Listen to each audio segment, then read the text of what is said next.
And speaking of suicide, ladies and gentlemen, welcome back to Kingdom Hearts.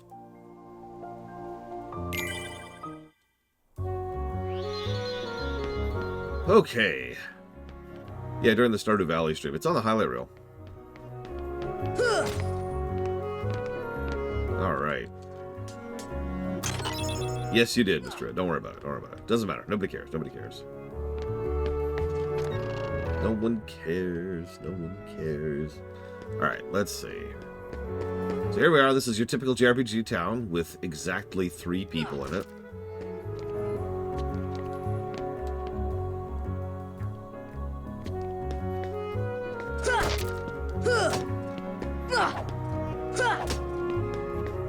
One of whom is a Tidus recolor. Yeah. Yeah, the... Really? Did I not? Oh, God, is that slow? Ah! Stop targeting the wrong things. Go away. Okay. Boop. Boop. Boop. Boop. What? What? What? I think you're right, Rex. I swear I've done this before. But then that involves like the weird hop, which I can't even do. Hello? Whatever. Hey look, an NPC.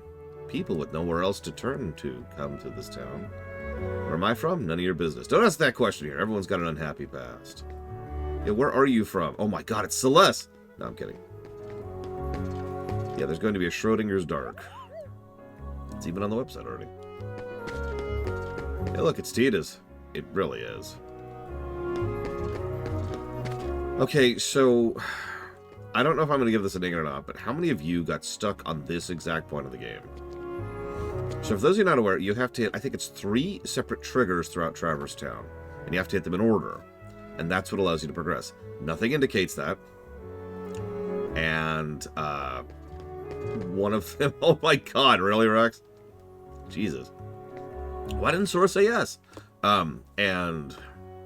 Yeah, it was like the third one, right? The first 2 are quick and easy, because it's almost impossible to avoid the first 2. But then, like, the third one is go to this one specific area, and it's like, where the hell? Look, I don't think the gameplay is going to score very high in this game. I'm sorry. I'm just going to say that.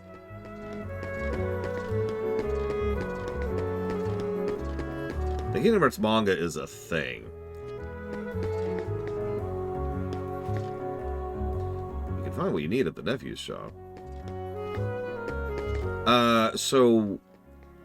That's actually a valid question, Joe Sugar. I don't want to encourage you to donate during the dark, because that's obviously really awful of me to say that. But if for whatever reason you do donate or sub or whatever, please, for the love of God, notate it. So you know how when you do a sub, you can leave a message. If you leave that message and you hit the button that shares it, that logs it. And I can check that log whenever. So if I'm dark 1, 2, 3, 8, 15, 37 months, I can go check the log and see everyone's donations. Make sense? That's also the same for anything directly through PayPal. I won't have access to Patreon. But that would technically qualify for Patreon as well.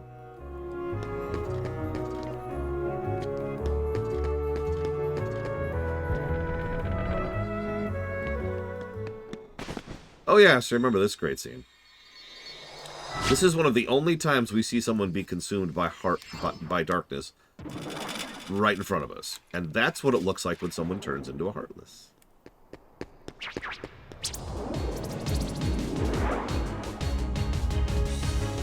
Rax could probably help with an invite to the Discord if he felt so inclined. Come on! Yeah, he's kind of really close to dead. It's actually a little bit more nuanced in Kingdom Hearts than it is in some settings. Death isn't like a completely binary linear thing, probably because of Disney. Moderately inclined. But yeah, it could be easily argued that when someone has that happen to them, they do die. What the hell, game? Go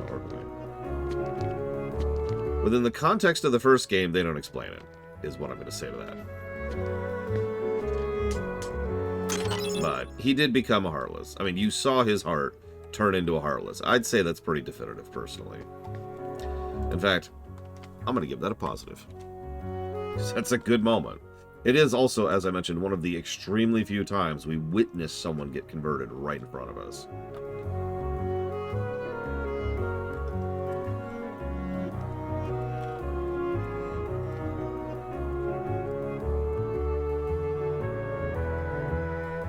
2002? 2003? It was early aughts. It was when they were called Squaresoft.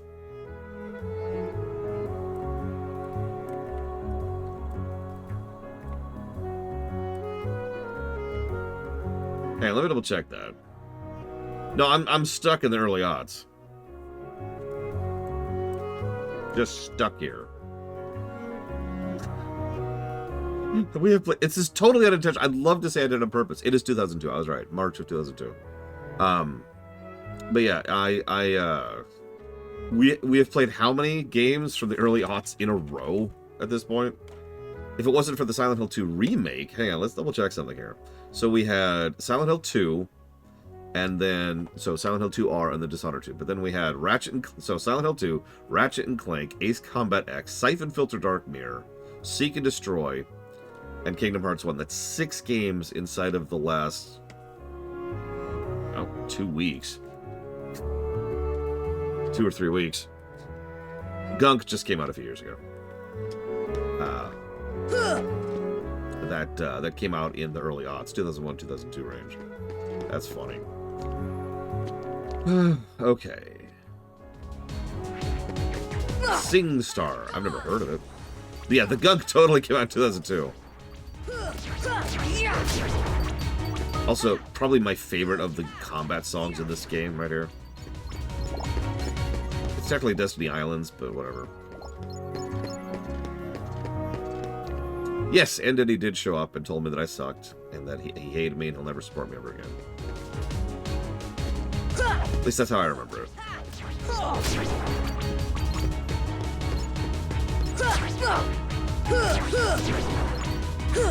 I'm not sure they even explain it at all in the first game, Darkwreck. We'll find out, because there's going to be an exposition scene not too far from now.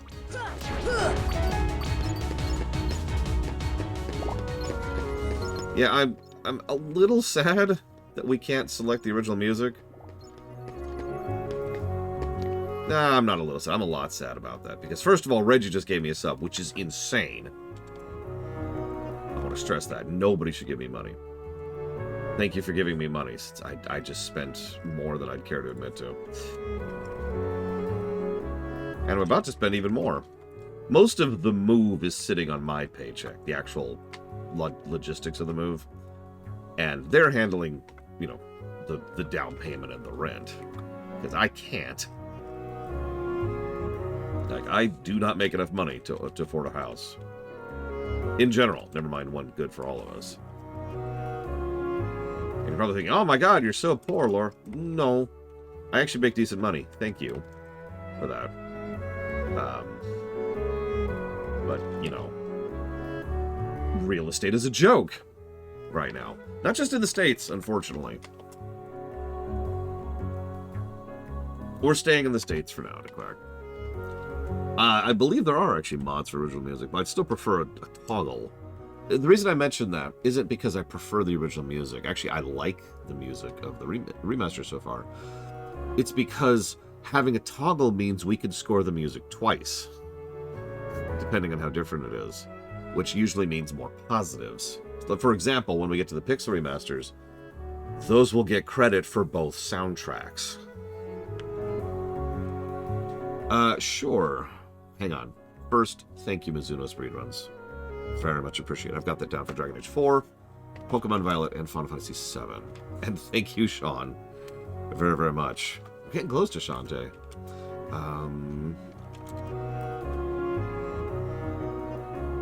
Actually, yeah, Spartan. The problem is housing is... No, let me walk that back. The problem is real estate is commodified. The moment it became more about investing than about being a place you put things, whether it's commercial or industrial or residential or the other, like 5 exceptions there, that is the exact moment at which the economy started going to hell. I know what you're saying. Hasn't that been true since Roman times? Yes. So, Sean is putting that towards Red Dead Redemption 1, I think? Let me go check that. Yes. And then Spider-Man, and then Shantae. Thank you, Tricksters Lab. Guys, I said don't give me money. I will put that towards Kingdom Hearts Recom, Horizon Forbidden West, and FF7R1.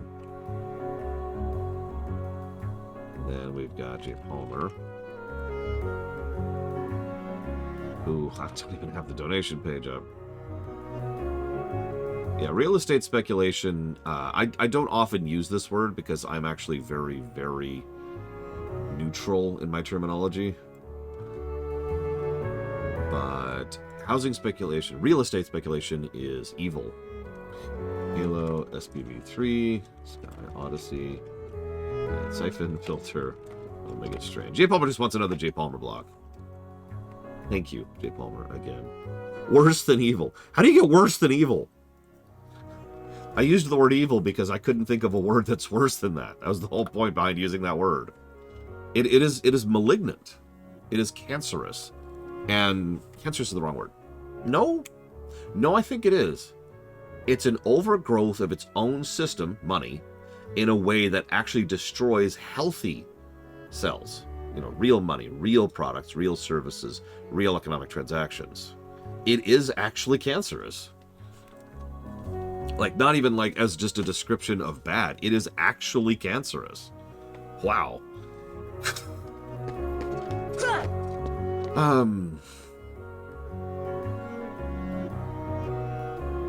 You asked for a music comparison. Oh, it's extremely racist. Almost all of the real estate... God damn it, Rex! Almost all of the real estate limitations, rules, zoning lines, HOA blocks, whether they are that way now or not, they were originally made that way as dividing lines. And they've stayed that way because of tradition. True enough, Monobread. So, thank you, Rex, very much. Hang on. So, thank you. Near Replicant, Kingdom Hearts 3, and Live Alive, which you also put this towards. I'm just going to bake that in. Live Alive.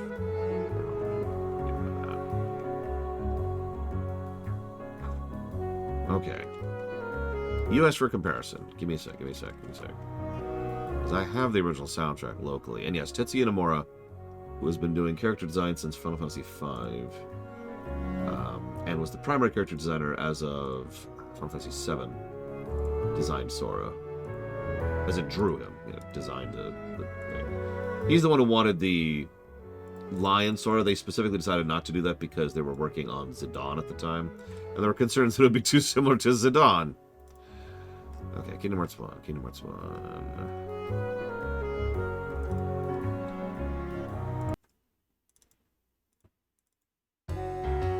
Here's the original. Yes, Jay Palmer.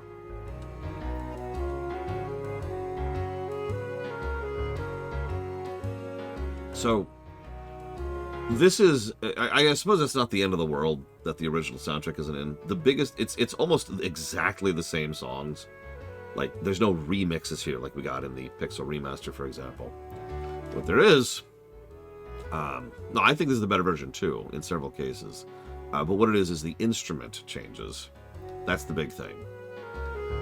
Because you could tell how... So, usually when a composer, especially a composer in the late 90s, early aughts, would sit down and make music, they would usually get sound samples, because most of this stuff was mod-tracked.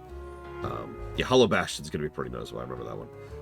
And they would get sound samples, and use those in order to actually generate the music, right? It's the whole thing. You don't care about the details. The point being that a lot of those sound samples were purchased. You buy a CD. The reason I bring that up is it's always obvious to me when you hear remastered music like this, when they could find the original disc that still has the original sound sample, because some of those notes, some of those instruments are identical, and some of them are not. Some of them are, well, hang on, we can't find that exact piano sample. Let's go ahead and fix this one, right? Stuff like that. It's kind of fascinating if you're a sound geek like I am. Okay. Also, Yoko Shimomura is amazing, but that's unrelated. Wait, hang on. Oh no! It's Mr. Red and his evil minions.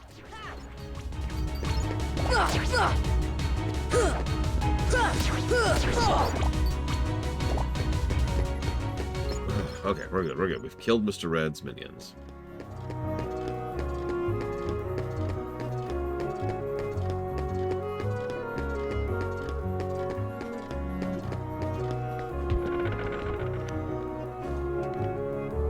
Not here. Mr. Red Pete. The 99 puppies give you really, really good rewards if you find them. Like, it's kind of scary how worthwhile this side quest is to do.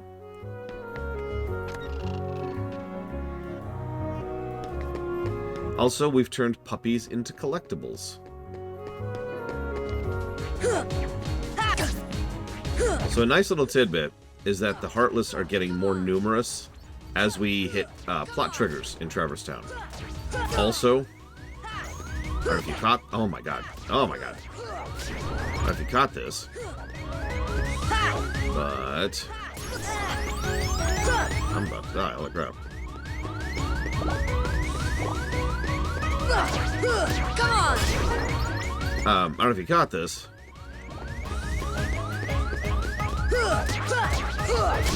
But there's just Heartless out in the town. So anyways, if you're wondering why this is a triple negative, this is why.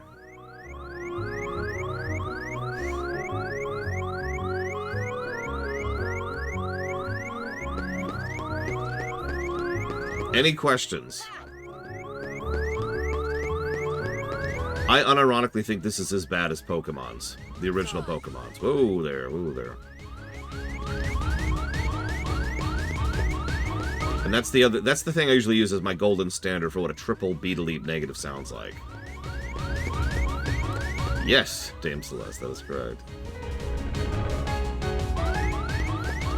Notice even over here now, there's Heartless all over the place.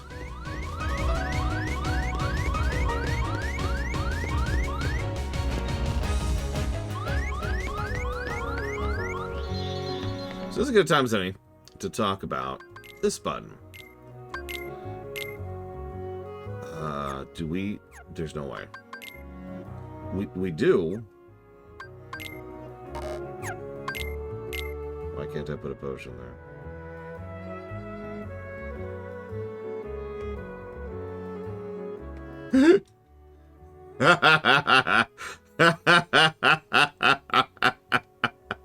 So okay, let's talk that out, because some of you understand what just happened.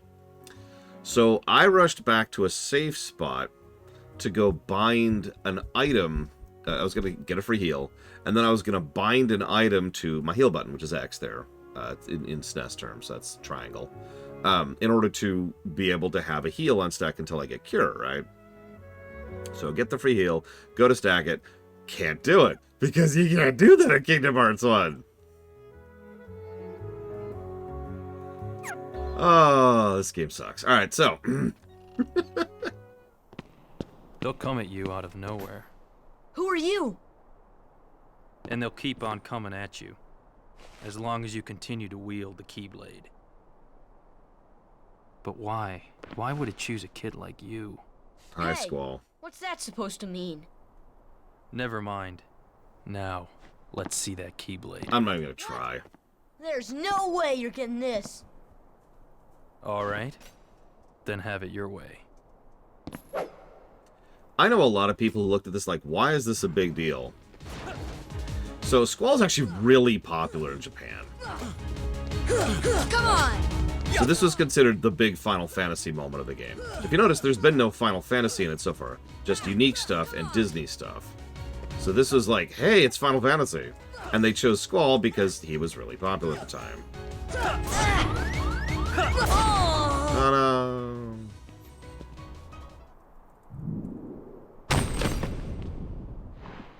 Who, Rax? Hey, you found it. Nice going, Leon. Still, it looks like things are worse than we thought. A lot worse.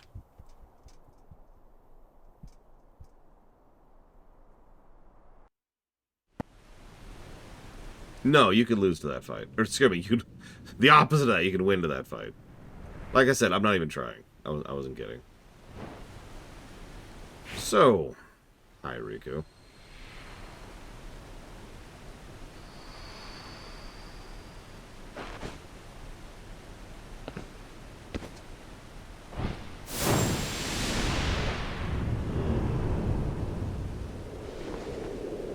No voice acting because this was well after they hired the voice actors. No, FF10 was out, although like a year before, I want to say. Yeah, Kingdom Hearts 3 really walked away from Final Fantasy. And from my understanding, that's going to be the thing going forward. Which, I'm fine with. So this is a final mix cutscene, Lord Hermont, which came out, hi Maleficent, after the game came out. Gosh, there's nobody here. Sure is spooky. Okay, so, hang on. I have to comment on that. Some games will do this thing where there's 5 NPCs in town. The reason why is because it's a SNES game. And let's be clear, this is a SNES game in an all but name. The fact that it's on the PS2 doesn't change the fact that it has all those trappings, as we've already discussed. So I'm not going to rehash that. The reason I bring it up here is because if they didn't specifically call it out, you would just assume that there's nobody in town because it's a SNES game, right? However, the idea is actually that even in lore, at least in Kingdom Hearts 1, there really isn't anybody in town. This is actually being established here in plot to help emphasize how much these planets are slowly getting devoured by darkness. That these places should be swarming with people, and they aren't. It would take until Kingdom Hearts... I would honestly say 3, to be quite honest with you, until they would actually able to do what I call NPC set dressing. In other words, having enough people to qualify as it, looking like what it actually should look like. Because even in something like Kingdom Hearts 2, there's not a lot of NPCs, and something like Birth by Sleep, Dream Drop Distance, same problem. Anyways, I just want to comment on that because this is a lore thing here, not just a limitation thing. Actually, I'm not scared. Excuse me. Did the king send you? Oh hey, the second best Aerith... Oh my god, it's hard to say. Aerith's voice actress. With her terrifying eyes. Come on, lazy bum. Wake up.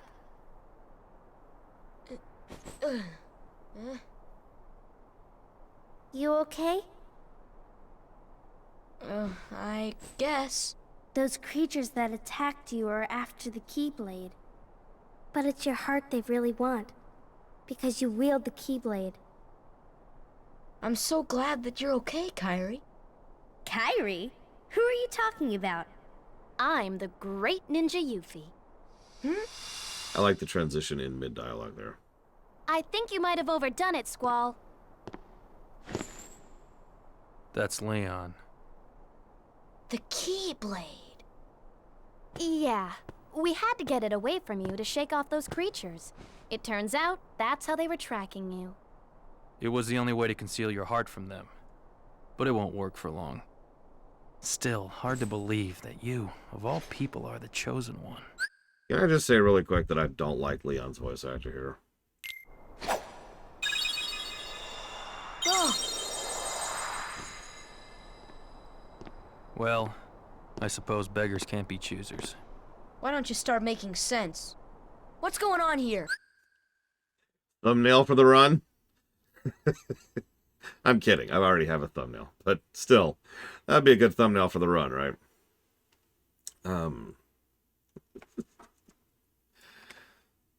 Also, Yuffie is wearing an outfit that was designed for Riku because originally this was supposed to be Riku, not Yuffie. Random lore tidbits here. I think this qualifies. I was going to jot something down. Come on, think. Right.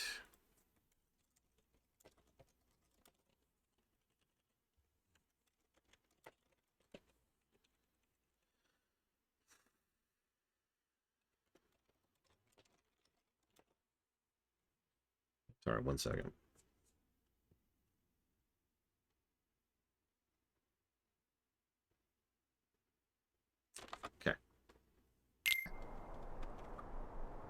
Okay. You know there are many other worlds out there, besides your castle and this town, right? But they're supposed to be a secret.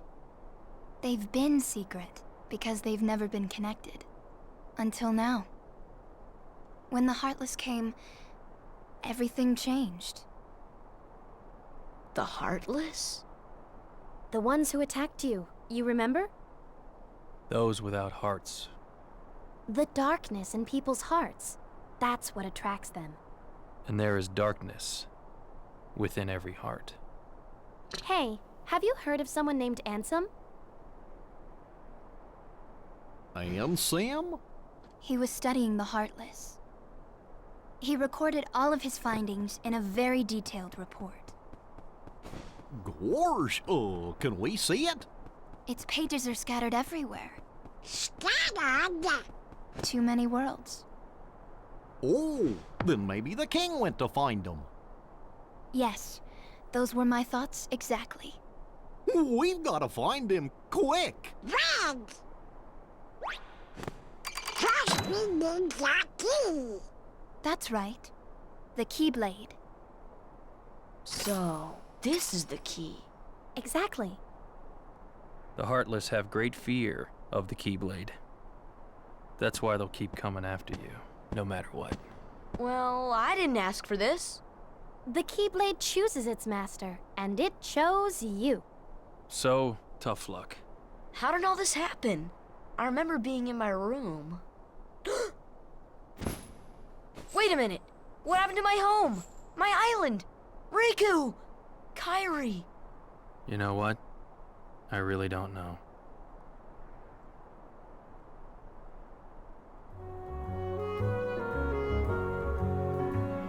Well, thanks for that, I guess. What? Yeah, some of the voice direction has, let's call it the FF10 problem. Because that's exactly what it is. I actually think the voice acting in this game is better than FF10's. But you can still tell that they were still getting used to the idea of voice direction. Yeah, Squall could be useful. It's fine. Maybe. Maybe? No? Okay. Let's see. Oh, wow. We don't get our first Ansem report until we beat Jafar. Yeah, no, they have good actors in both games. That's my point. That's why I specifically singled out voice direction. So I was just curious when they show up. You can tell that things are happening. Just so you know, stuff is going on. Oh well. I guess I shall move on with the plot. Sorry. Put this here for later.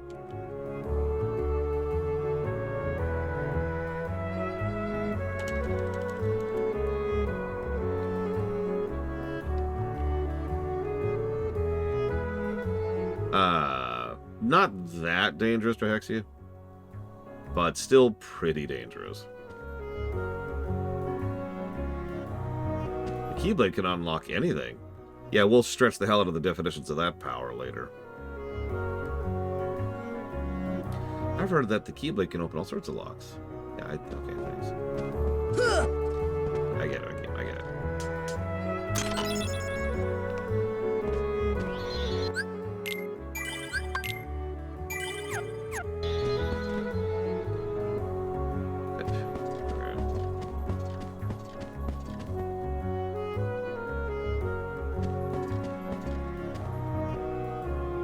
Bald Mountain? Huh. I'm sure that's not relevant.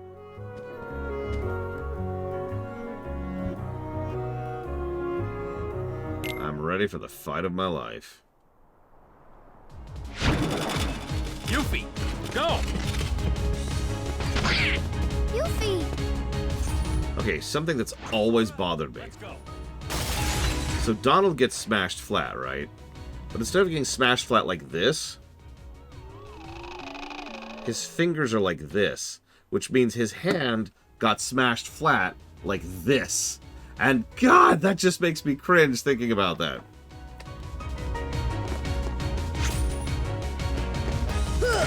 Come on! Ha ha! Come on!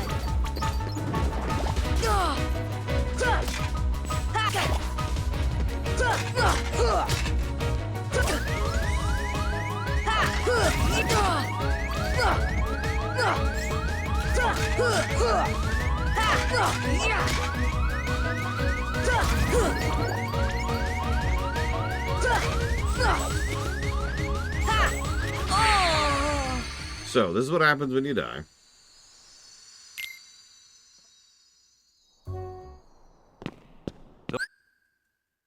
Oh, come at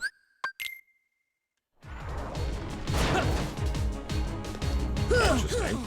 That's actually not what I was expecting to happen. I think it goes back to our last autosave. Either that or a checkpoint.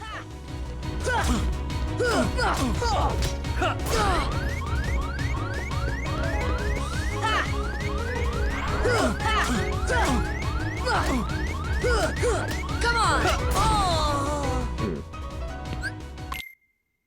Well, the good news is we're actually only one combat encounter before where we were. No, really. Oh, that's interesting. I can't skip this cutscene. Okay, never mind. There it goes. There it goes. I was gonna say. I was just mashing start the whole time there. Come on.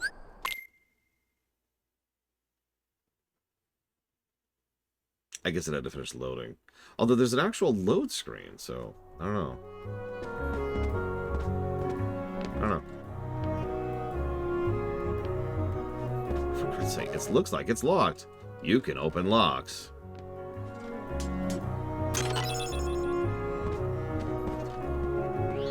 Didn't I just save here?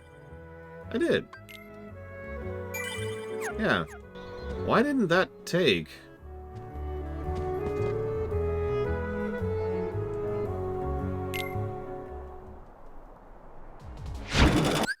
What does continue mean, then?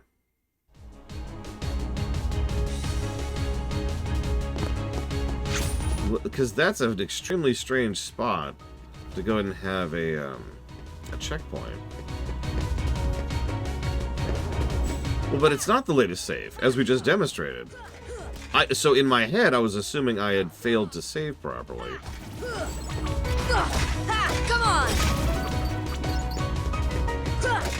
Come on!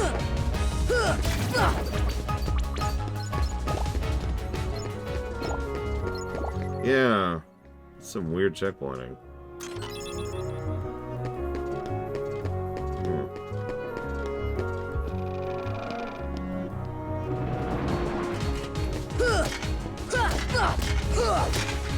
Now I'm curious.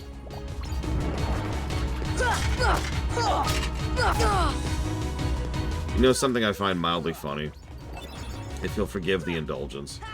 Back in the SNES, it was possible to program a game such that if you die, you would reload your previous save, but you would retain progress. Let me phrase that differently. Let's say you're at plot point 1. You advance to plot point... You save. Then you advance to plot point 5 without saving. You gain 5 levels during that. You die. You go back to the save, which is at plot point 1, but you retain the 5 levels. In other words, you retain power progression.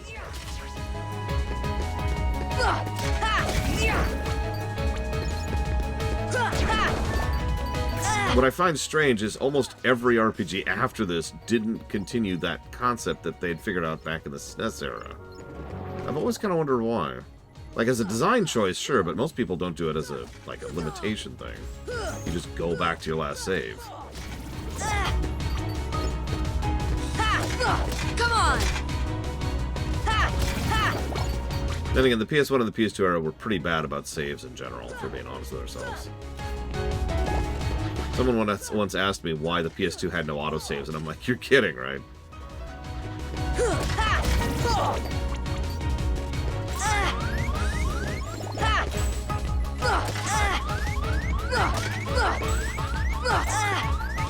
Well, I was going to test on the next room, but we might die here. without actually meaning to. Yep, there it is. So let's find out. See what happens. They'll come at you. Wow, all the way back here. Okay. That was a room further. Huh.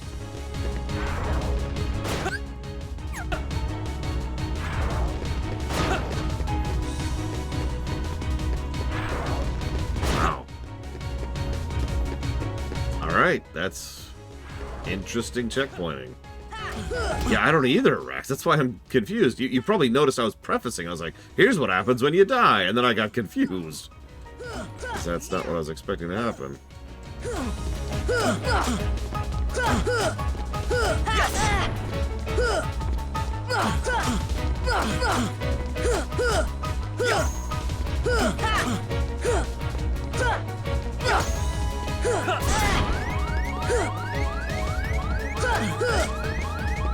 There, just for you. Just to prove I can do it. Now He only has 2 attacks. He has a swing and he has his fireball. Oh, you're slipping, Leon.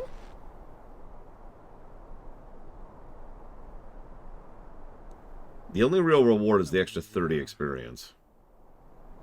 Looks like things are worse than we thought. Yeah, blah, blah, blah.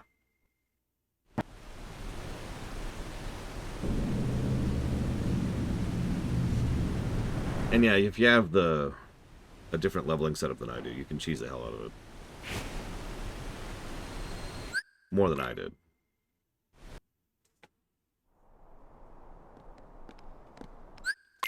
It's a good question. Did Kingdom Hearts 1 have super armor? Or whatever they call it. Revenge, that's what I call it. Revenge value.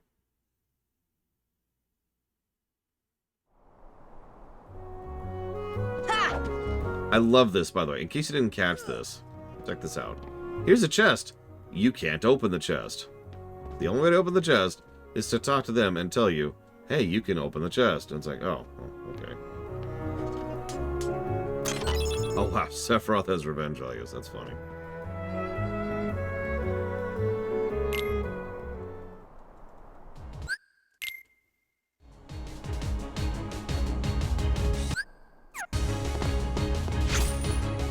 Thanks for the help, Leon.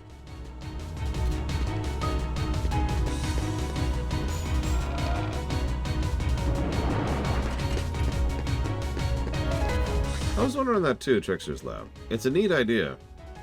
It's also the only way to really level in this game. Really level in this game. Here's me. Here's me.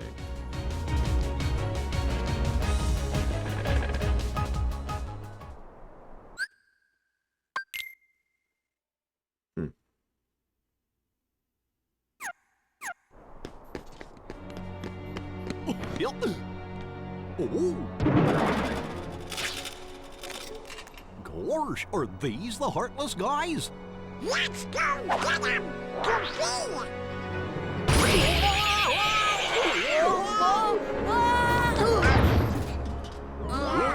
Sora, Donald, Goofy.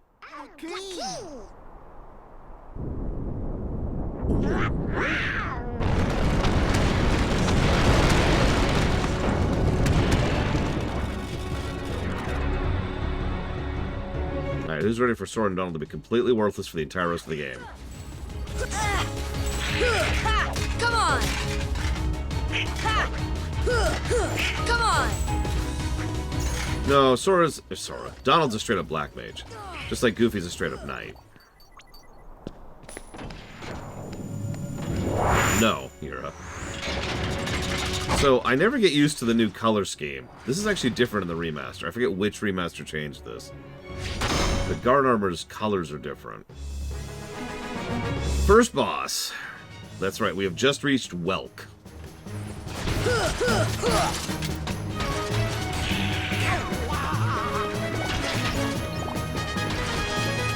Okay, so Final Mix changed it.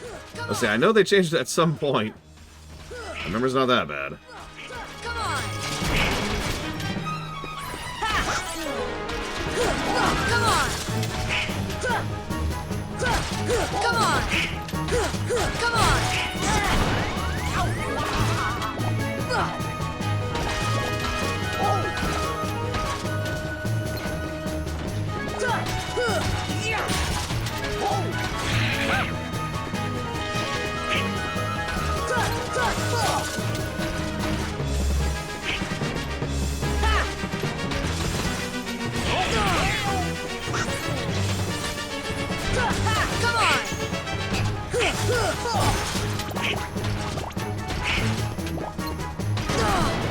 Jesus, camera. Work with me, not against me here.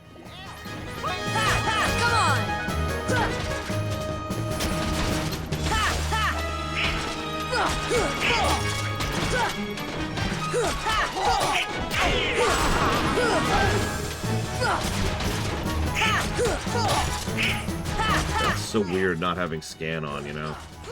Not being able to see health. Come on! Come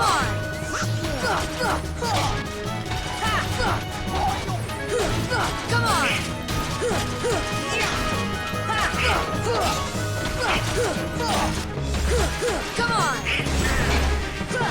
Come on! You're probably thinking of Minecraft, where almost the exact same orb is the experience orbs.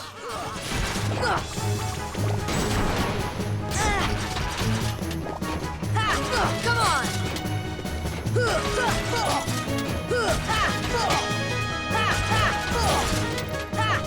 Yeah, I honestly thought this was one of those games where you just don't have scan or health bars for a while. Because whenever I picked my very first playthrough, I didn't get scanned for, like, way too long. I forget which setup that was, but one of them doesn't get scanned till, like, I want to say level 15 or something. It was a minute.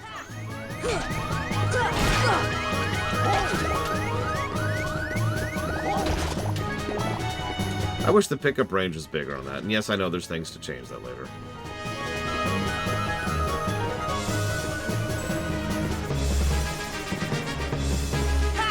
Come on! Come on!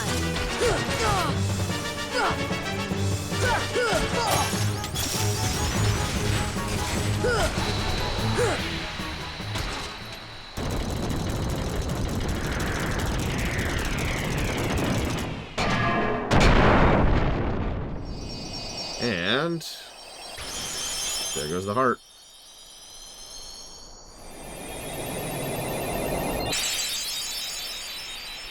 Oh, I actually have no idea, Blue Jamal.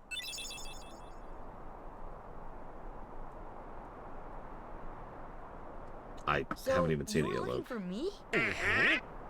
They too have been seeking the wielder of the Keyblade.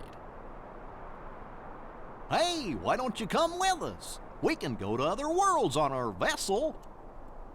I wonder if I could find Riku and Kairi. Of course. Are you sure? Who knows? But we need them to come with us to help us find the kid. Sora, go with them. Especially if you want to find your friends. Yeah, I guess. But you can't come along looking like that. Understand? Oh? No frowning, no sad face, okay? Yeah, you gotta look funny, like us. Yup. Whoa. Let's go ones on happy faces. Happy?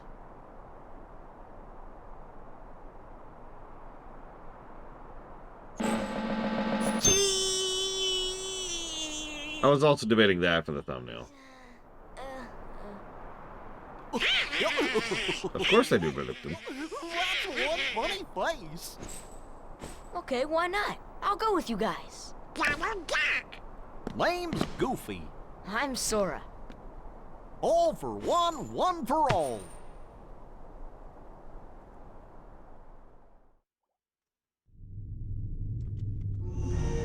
Meanwhile, That little squirt took down that heartless. Who'd have thought it? Such is the power of the Keyblade. The child's strength is not his own. literally. Why don't we turn him into a heartless? That'll settle things quick enough. And the brat's friends are the king's lackeys. Swallow the eyes, they're all bilge rats by the look of them. You're no prize yourself. Shut up! Enough! The Keyblade has chosen him. Will it be he who conquers the darkness? Or will the darkness swallow him? Either way, he could be quite useful. So, can I just say really quick? I love the idea of the Disney villains kind of unifying under Maleficent. Which is a damn shame, because they super don't. Like, each villain is functionally just off doing their own thing and barely has anything to do with each other. Make sure you're prepared for the journey ahead of you. Buy stuff, do RPG stuff.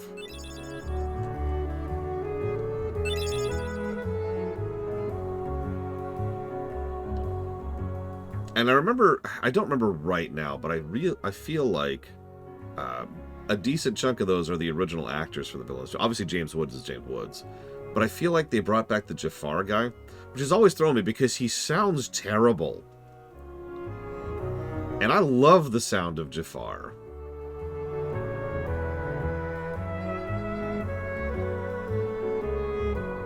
Oh man, I can't wait to look at the Gummi ship, and it's, God, it's gonna suck.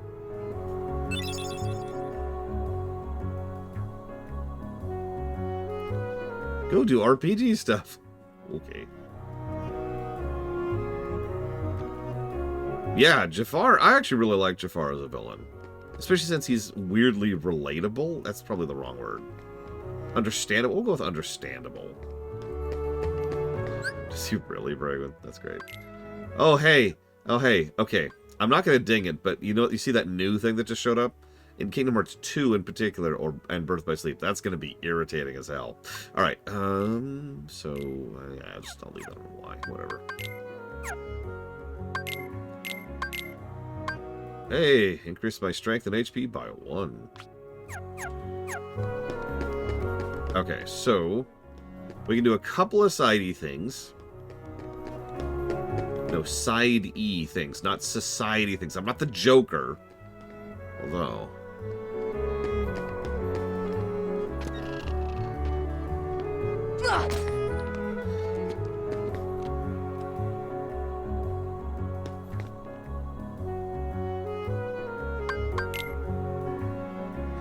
Now, I remember I looked up a list at one point, and it's kind of a weird list. Okay, I don't want any of that. But yeah, I swear Jafar is the original. I remember looking it up and thinking, what terrible voice actor is completely screwing up Jafar? And then I looked it up and I'm like, how is that the original? I don't remember if that's exactly him or not, but I remember thinking that a while ago. Hey, look at this mark. Look at this photograph. We don't have any Trinities yet. What do you want from me? Fire!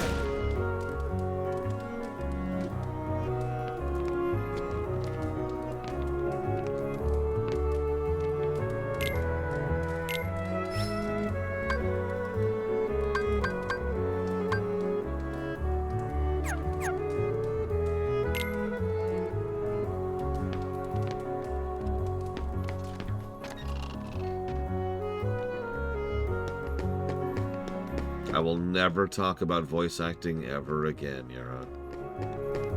Ever.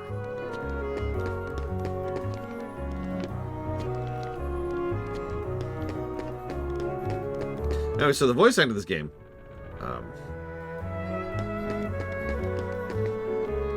Okay, so did I get that? I did get that. Okay, let's do this. Isaac Taft. Twice. No, I haven't opened the safe yet. Death to the safe. There's another way to do this, but I've made this jump before. There we go.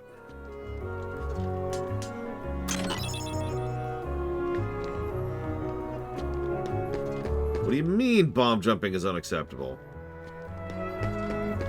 Well, Rax is the mini-boss, obviously.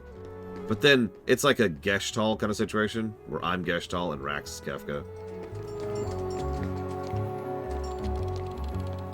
Aha! That's funny, because, okay, real talk, I was about to comment on how the one actor who really did a good job of that, other than Maleficent, is Hook. Go figure.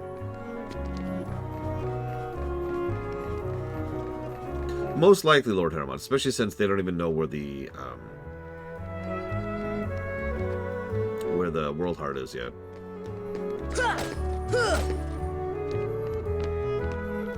Yeah, this is pretty much the RPG town. Every world has its own town sequence, but it's pretty threadbare. And in some cases, it's really threadbare.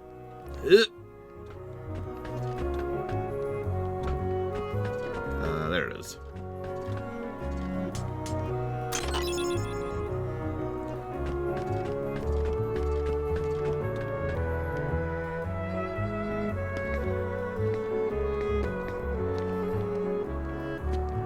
I also notice this is a peaceful exploration sequence. Don't worry. We'll deal with more of that later. This way, I think? So that's the zap thing. I know that's the fire thing. I thought there was another thing. Oh, we apparently have the blue trinity right now. I guess we'll go with that.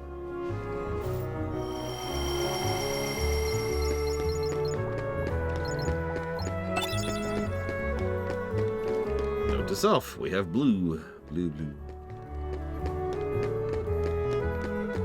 See ya!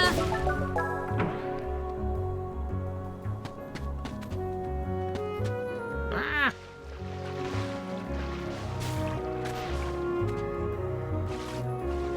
Oh man, I can see my future right now.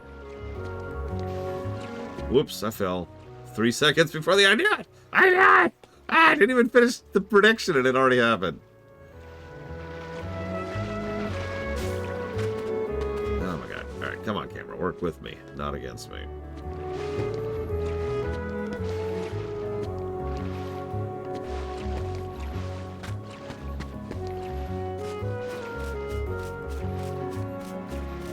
That's yellow. That, I'm almost positive. I can't even look at it. I'm almost positive that requires glide, so we're not even going to think about that yet. Damn it, Rex.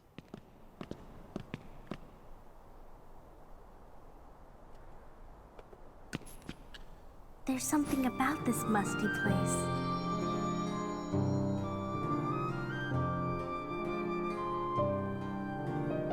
It reminds me of the secret place back home, where we used to scribble on the walls. Remember? No? Who are you? Kyrie? Sora? Guys, Sora's seeing things.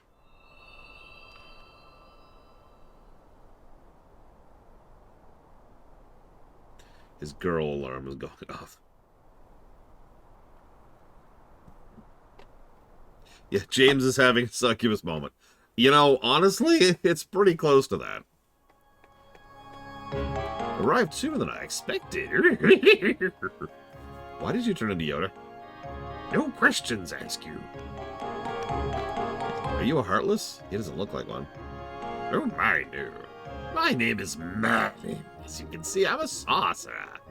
I spend much of my time traveling. Oh, it's good to be home. Your king has requested my help. King Mickey? King Mickey? Yes, indeed. Donald's goofy, and who might you be, young man? I'm Sora. Ah, so you found the key, of which there's only one. Remember that. What the king asked you to do. Sorry. Let me do my best Donald voice. Just a moment.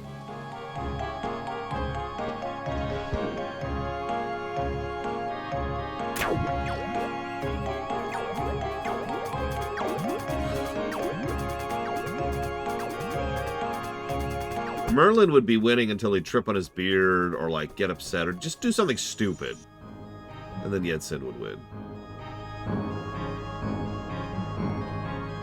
Yensid stays in that chair all the time because he has a giant stick up his ass.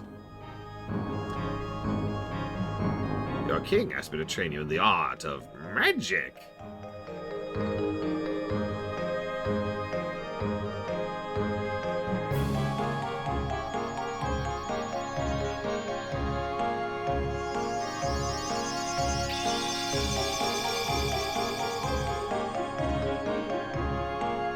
Hello, I am the fairy godmother. Your king asked me to help too. I'll assist in your journey. I don't know how much help I can be, but do stop by anytime. Okay. First.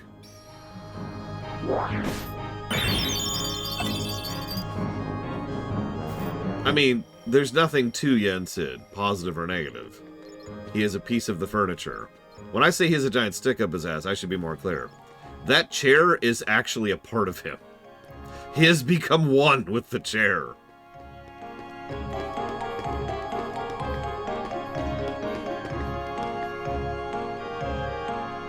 I need a hero.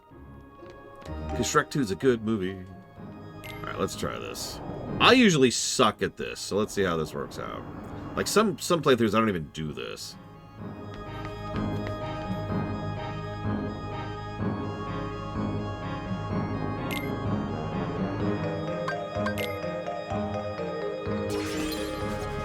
Fire!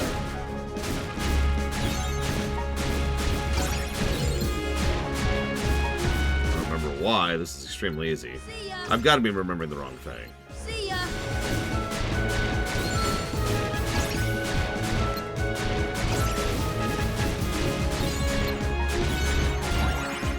See ya! Die, monsters. See all this? This is me killing Ansem right here.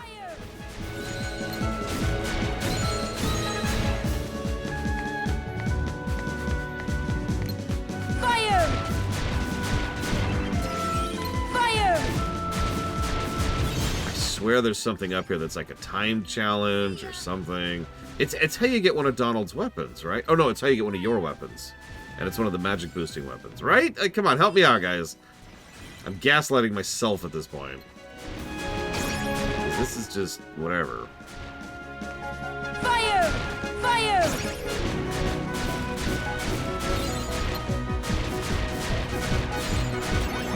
Fire!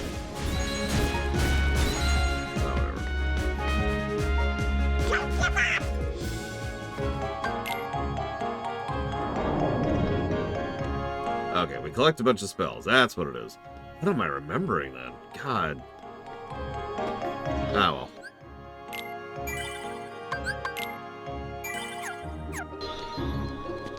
Oh, actually, can we do that here? We can.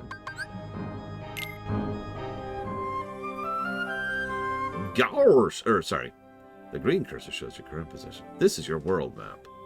It's a Mario 3 map. We wouldn't figure out anything more for a while. Okay, so what do you think, guys? Should we go up or down? Up or down? Also, I've always loved that, like, the Disney World is, like, right there. You can never visit it. It's just there.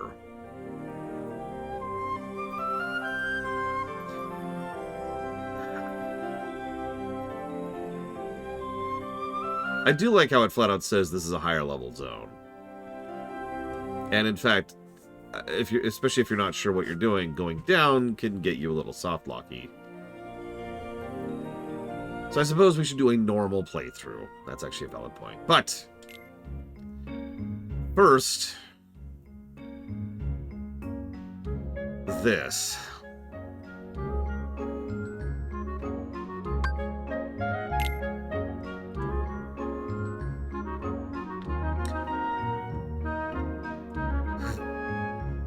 Let's build a Gummi ship by following a blueprint. To build a Gummi ship, select garage, take a blueprint. This is the ones you did.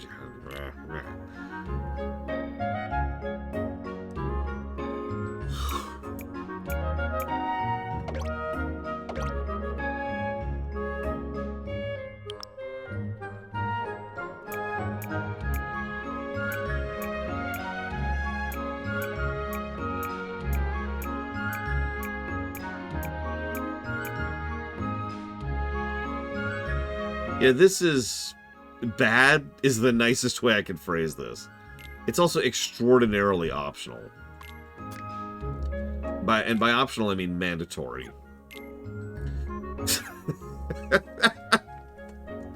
I'm sorry, let me see, the problem is it's kind of both. Yeah, so first of all, the control scheme for actually making a Gummi ship is awful. Most of the blueprints are gimmicky rather than actually useful. And for a huge number of the actual Gummi missions, you can just hold up right or down right or whatever it is for that mission and just ignore everything.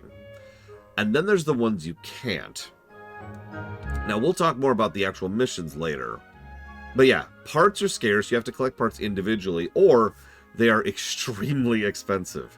I remember one particular playthrough I went way out of my way to finally just build a ship I really wanted to, which required like 4 flares or something, or maybe it was 8 flares. It was the max I could put on, and like tons and tons of the spread fire guns all laid out in a pattern in front of you. And it was a great thing. It absolutely destroyed everything. But God, it's just a pain. So it's actually 3 separate categories of bad. Itemization, getting the actual blocks to build with. The interface, which is just trash. And then the missions, which I remind you are optional mandatory. And I know that sounds strange the way I'm phrasing that, but what I mean by that is some of the missions are like a brain dead whatever, and then some of the missions are, oh, you didn't build a ship or bring a good ship, you can't progress to the next world. I get what they were going for, and frankly, I enjoy several of the later Gummi missions a lot better. Like 2s, we'll probably get a bunch of positives. Like, we might actually do a lot of the bonus missions in 2, because they're just fun. But this sucks. So, let's look at the actual, let's look at this thing. So, hang on. So, let's go down here. First of all, let's rename this. Frickin' Riku.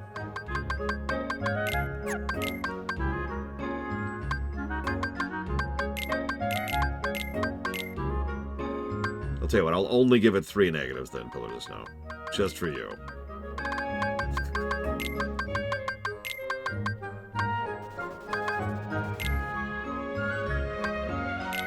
There we go. Okay. Okay, so...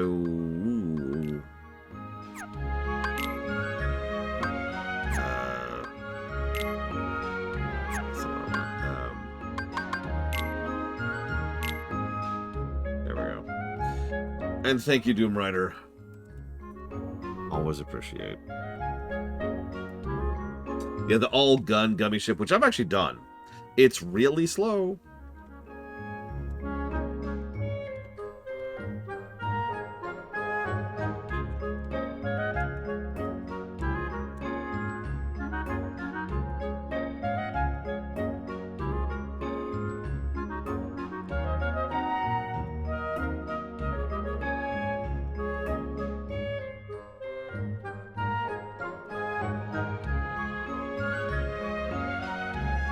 Sorry, you already asked that, Yura. And the answer is dealer's choice. All right.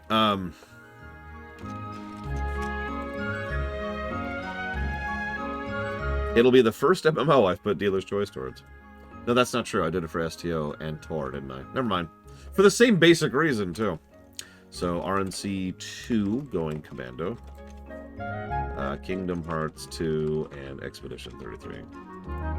So, sorry, I just realized I was memeing. I apologize, Blizzard. No. So to answer in full, I might be gaslighting myself again, but I remember that there's certain missions which are just face-punchingly irritating in this. We'll see as we go. I'm not going to give negatives for missions yet because we're not in missions yet. But there's a reason there's 3 separate categories of negatives here. I'm fairly confident in giving the itemization negative now.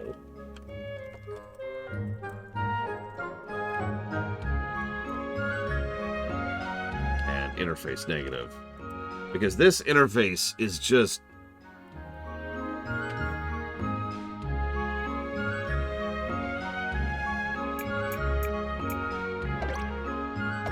you know the worst part, it's slow. Even if you know exactly what you're doing, even if you figured out how to do it and what you're doing,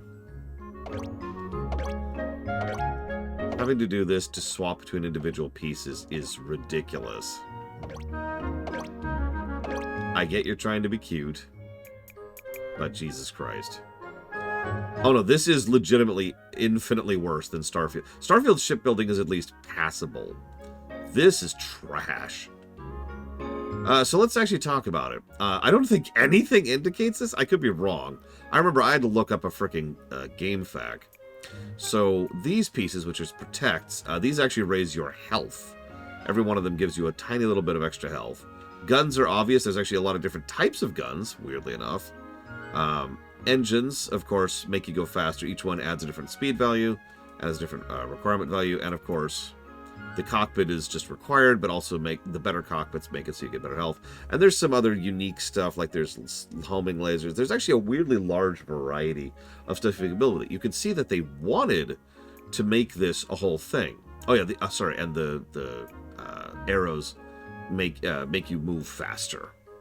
So engines make you move faster forward, wings make you move faster like this, pieces make you have more health, that makes you heal more, that makes you shoot, that makes you do side stuff, and that's it. But this whole thing is just oh god, it's just the worst interface. And it's also really, really easy to screw up. Speaking from experience. And yeah, that's the thing. How many of you watched my Mass Effect Andromeda review? One thing this might get a positive for is kit. Because there's actually a lot you can do with this stupid thing. There's a lot of different parts, and there's a lot of different things those parts can do. You can have a ton of different varieties of types of ships. You can have the donut ship is a rather infamous one. You can have the wall of guns. You can have the turbo engines and flight thing. You can have nothing but homing lasers.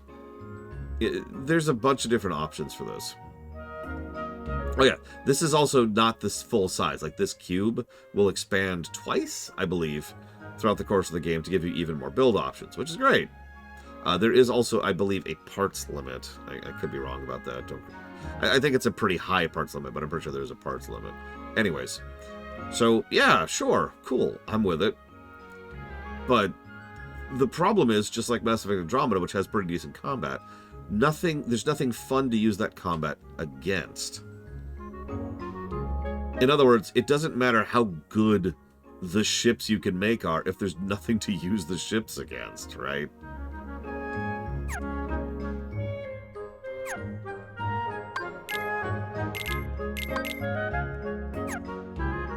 Anyways, let's just leave this and never look at it again. I never want to touch that again. I never want to touch that again. Okay, so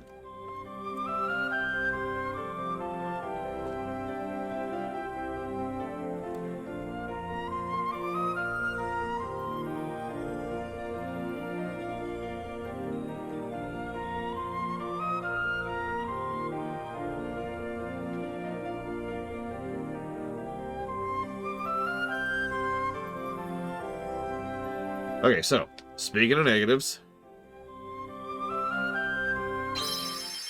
No, I think we're done, Loke. I think we're good. Here's a tutorialization on what these missions are. So these are Star Fox missions. Now, that's not a dig. I love a good Star Fox mission. For those of you not aware, a Star Fox mission is specifically a linear corridor with enemies and obstacles and stuff like that. That's your Star Fox mission.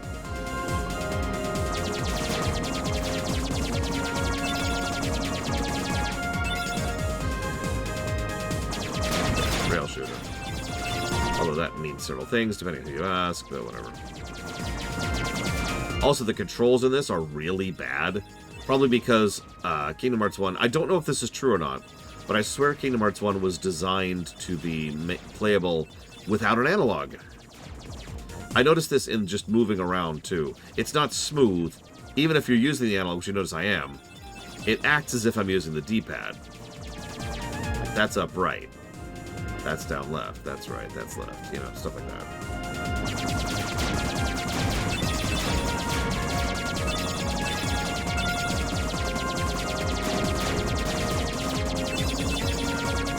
Now, don't worry. I'm not completely negative about the Gummi missions. There is, I want to say, 2 Gummi missions that might even get a positive across them. Give you a hint. It's the last 2.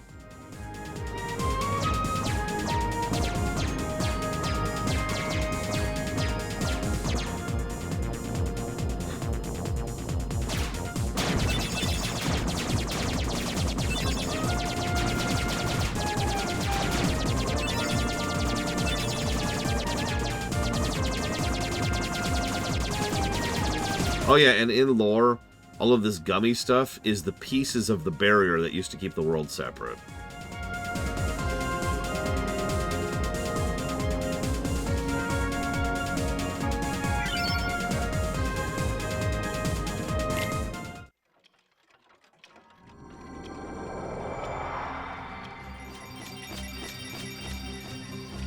So normally I'd say, here's the worst world in the game, but then I remember the next world, and the next world, and the next world.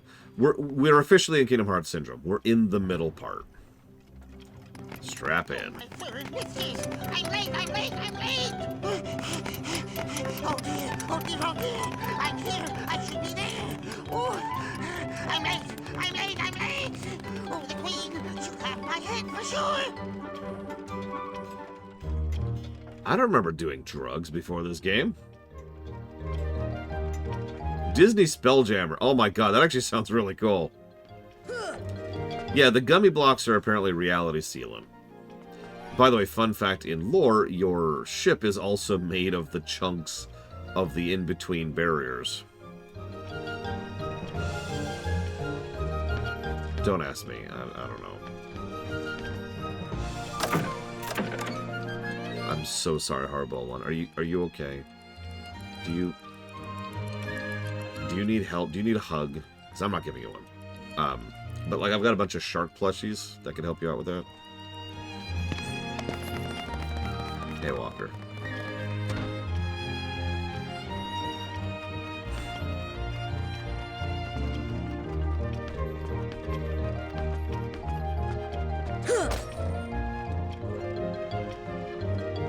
I mean, yeah, look.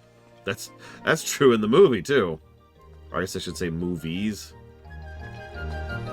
One little detail I do actually like is that you can kind of see the other parts of the level now. Just little details. It makes sense, you know, they're there now because it's literally cheaper to do now. How did he get so small? No, you're simply too big.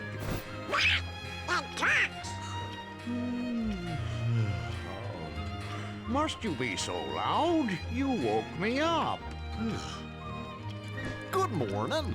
Good night. I need a bit more sleep. Wait, what do we have to do to grow small? Why don't you try the bottle? Over there. Yes, kids, remember, always drink strange chemicals that are offered to you by a talking door. There's nothing that can go wrong with that. I'm allowed to make fun. Come on. We all know this is originally about drugs. It's fine. We're fine. We're adults here. We can make fun of drugs. Oh no! We can make fun of Heartless! So I'll give Kingdom Hearts one thing. Oh, well, I wouldn't say over other Kingdom Hearts games, but just a thing in general. I've already jotted it down as a potential positive. Enemy variety. So far, we've actually only seen, not counting bosses, 3 types of Heartless. Your basic shadows, those armored guys over there, and these mages. But there's a few, and they're not just like different looking. They attack differently, they approach differently, they have different tech things. It's good variety. I like it. And yeah, so okay. Anybody who's ever played Kingdom Hearts, or even followed me playing Kingdom Hearts, knows that the biggest complaint I have always had about this series is that a lot of the Disney worlds and a lot of the games don't do the Disney worlds well. It varies. It varies. Even in Kingdom Hearts 3, the most recent one, like, the difference between the Frozen world and the Tangled world is stark, right? But a lot of the worlds do this thing, and it's almost always the same damn thing, where they just kind of crudely follow through on the events of the movie. And it turns into, like... It's like watching a 4th grade play that's trying to summarize the entire film in, like, 10 minutes, right? Yeah, it's the retread worlds, exactly, Umbral Magmas. By memory, Kingdom Hearts 1 doesn't fall into that problem nearly as badly, which is good. Kingdom Hearts 2 has this really badly, because the first visit to basically every Disney world is just, here's the movie again, and it sucks. I love Kingdom Hearts 2, but those first visits kinda suck.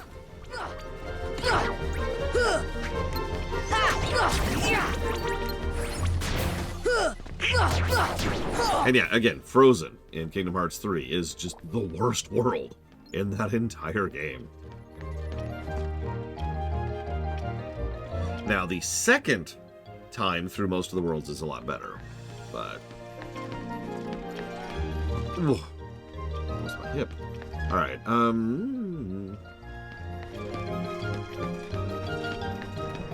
Oh god, pirates in Kingdom Hearts 2. Oh my god.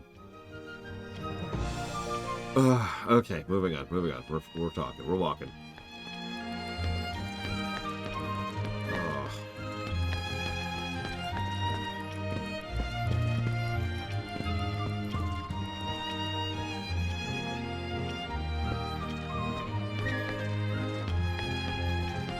Honestly, and I mean this sincerely, Ariel's sing-along is awkward and cringe. But I'll take that over the first pirate world in Kingdom Hearts 2. I really will. So, the reason I was getting stuck on that, Rax, was because, and you probably didn't even notice this, one of the first things I did when I walked into this room was I ran up to the bed and couldn't interact with it. And so I assumed, oh, I must be misremembering. Silly me, I forgot how scripted this game is, and that I had to talk to the door first, and then shrink, and then go big in order to be able to interact with the damn bed.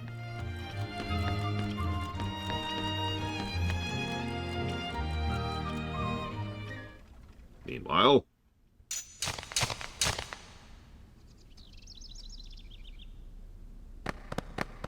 well, maybe I just had to talk to the door first.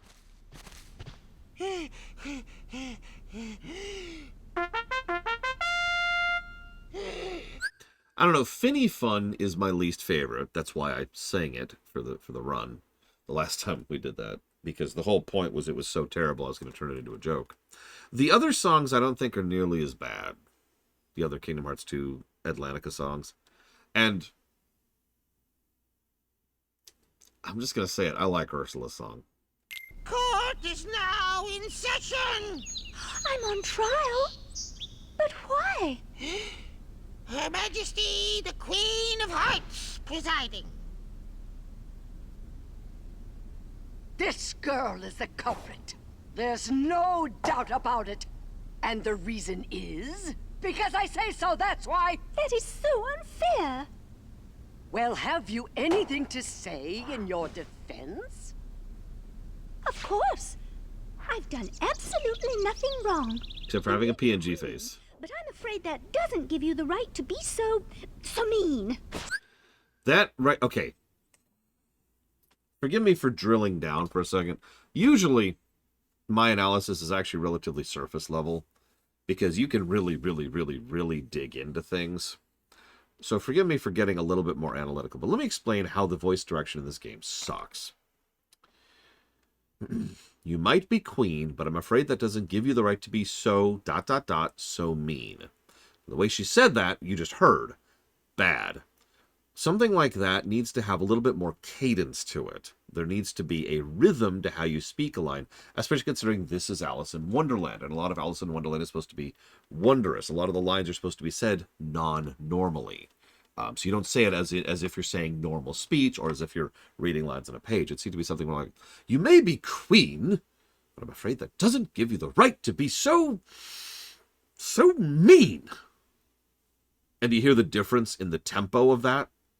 There needs to be difference, right? There needs to be something that actually conveys the emotion being presented, and of course, the scene in question, as opposed to just, that doesn't give you the right to be so mean.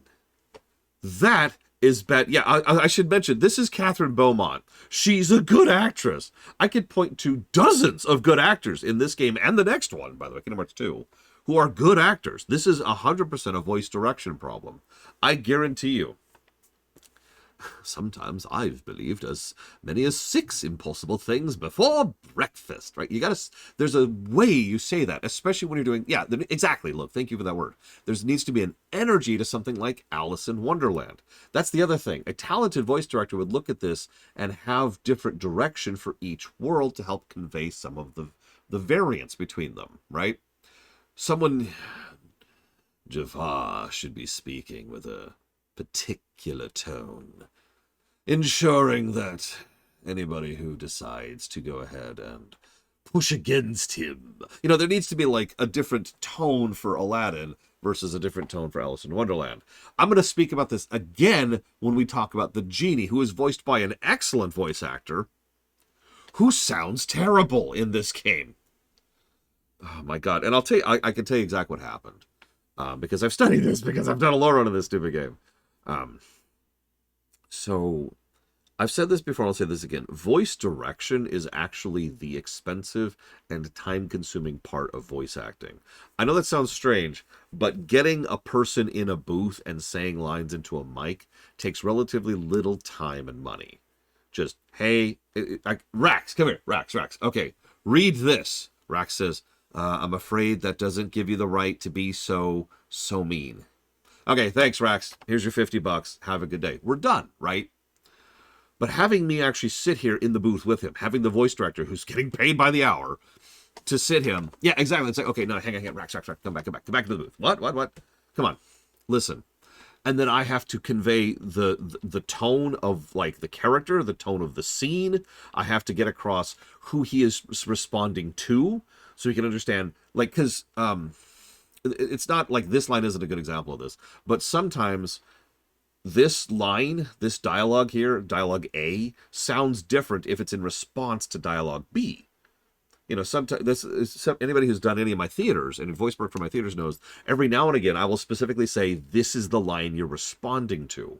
You are reacting to this person who just said this like this, right? And so I do that because sometimes it's different. So you need to convey the character, the scene, who you're responding to, who's going to respond to you in some cases, and of course, like the overall section, like for example, Alice in Wonderland again needs that energy to it.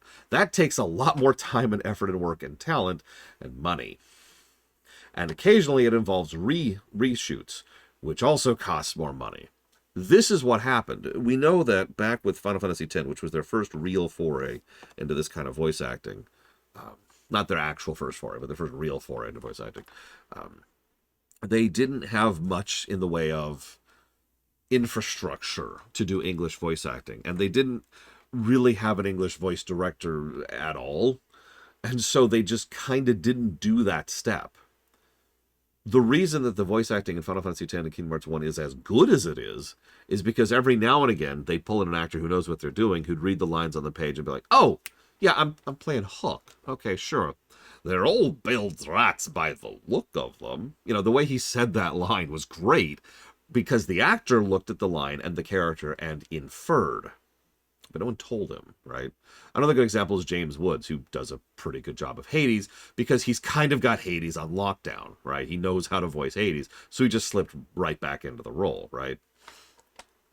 But those are the exceptions, not the rule. Forgive me for this diatribe. I just wanted to convey why voice direction is going to be a fairly large negative for this game. Continuing.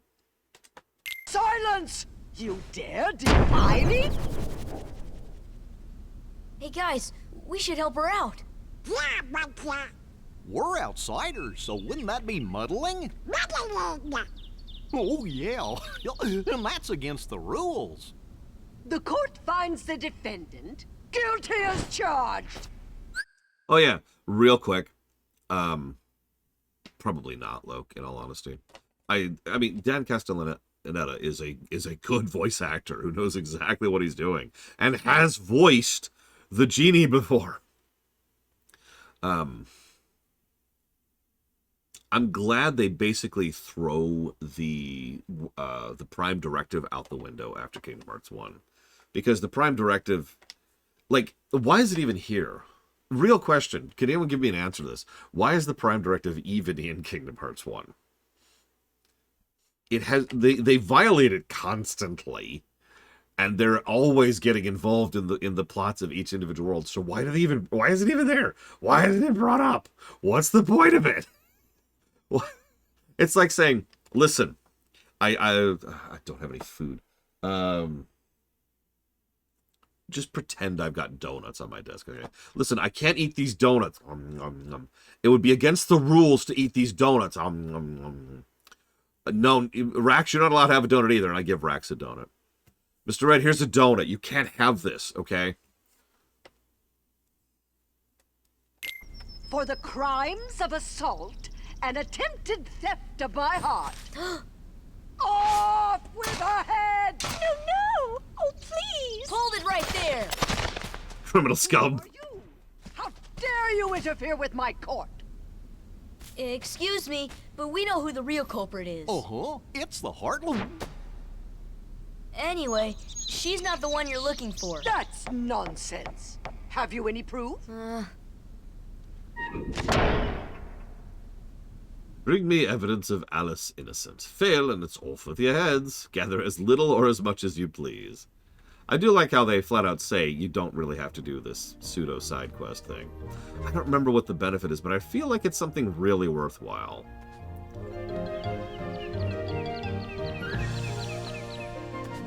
So we're gonna try and fail.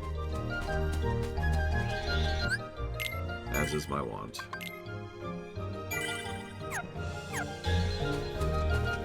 Are you sure? I swear it was like, this is where we get cure or something?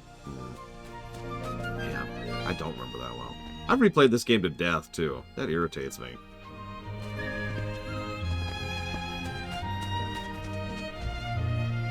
I did see someone suspicious. You! Oh, it's Blizzard.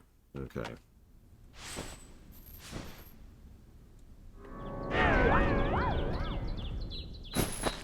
I mean, fair for everyone. No, Kingdom Hearts 2 I know better than this, and I don't need to explain that one, do I? Who are you? Who indeed? Poor Alice. Soon to lose her head, and she's not guilty of a thing. Hey, if you know who the culprit is, tell us. Oh, the Cheshire Cat has all the answers, but doesn't always tell. The answer, the culprit, the cat, all lie in darkness. They've already left the forest. I won't tell which exit. There are 4 pieces of evidence in all. 3 are a cinch to find. The 4th is tricky. Big reward if you find them all. Should we trust him? To trust or not to trust? I trust you'll decide. Speaking of which, I think the Cheshire Cat was my first overall exposure to Fae, or the concept of Fae, in, like, my life. Now, he looks wrong, though. I agree. I guess they look wrong. Yeah. Okay, real minor complaint. I'm not going to ding the game for it. I hate looting until you get Magnet. Yes, happy Mother's Day to any mothers out there. Or anybody with mothers. I hear occasionally there's people with mothers.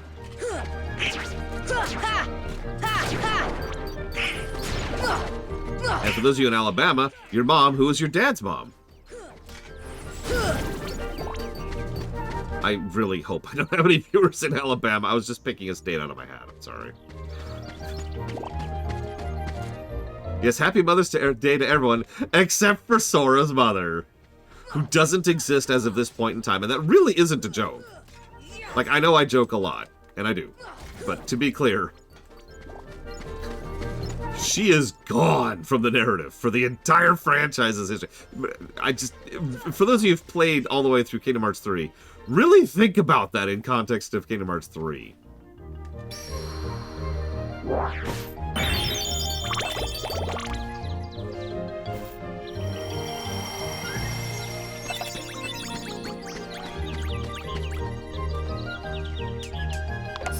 Fae lines. I like it, but it's just not. Ooh, that sounds good, Raven. And you didn't take pictures. Okay, am I stupid, or was jumping on these mushrooms hard to do in the PS2 version? Is that just me? Am I stupid? Be honest. Be honest with me. I need to get better. I need to be better. Oh god, these stupid mushrooms. Ah! I've noticed platforming in general is a little nicer here. I think it's just because I have access to the analogs for camera and for movement.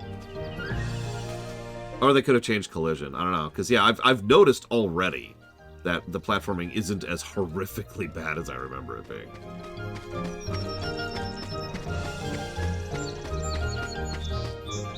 Yeah, I remember the camera issue, which is a big one. Come on! Aw, you did take pictures, Bragman. No, why? We're deprived. Oh, that's true. The frame rate is 60. That was one of the first things I noticed when I fired it up. And we know frame rate adjusts physics, so maybe? I don't know. It wouldn't surprise me, because the original Final Mix version was kind of their big director's cutty thing.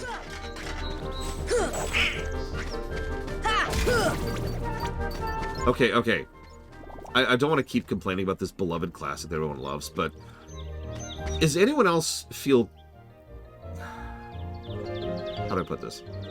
Claustrophobic in some of the stages.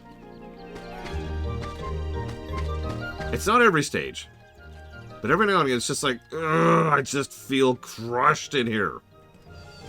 You know, like the room I'm in right now is a great example of this.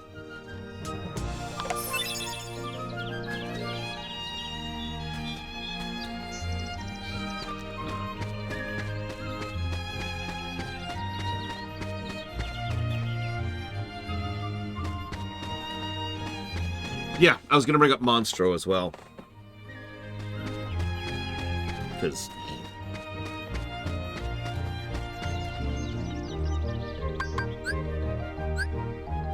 Here! Ha! Upgrade our potion to a high potion there. I mean, I get it. It's a skybox, and, like, okay, I even like the fact that we're literally in a room. Like, if you look up there... Here, let me do this. Oh, geez, the controls are reversed. Okay, if you look up, you can see that the trees go up to the edge, and I'm actually with that. I'm probably going to give a positive for that. Because that's cool. Yeah, the ceiling's flat. Of course it is. We're in Alice in Wonderland. I'm with it. Good usage of the world. But, like, just, oh my god, the actual, like, navigation of some of the stages is just, ah. Here! I wish I was big.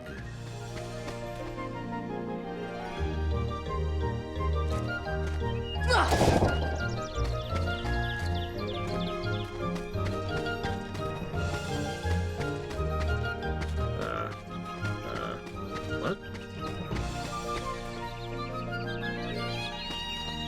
But did that? Yep. How do I? Oh yeah, I should probably equip that.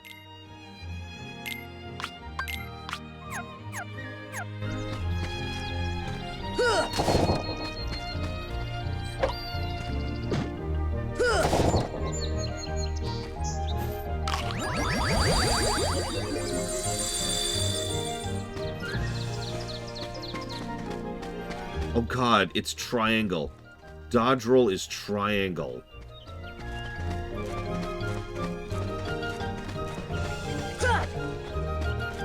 Okay. That might take some getting used to, I'm not gonna lie.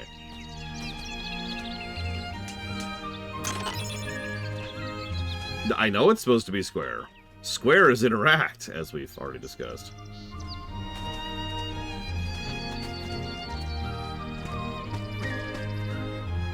I'm actually on a PS3 controller, but that's why I'm relating it to you in the way that, you know, makes sense.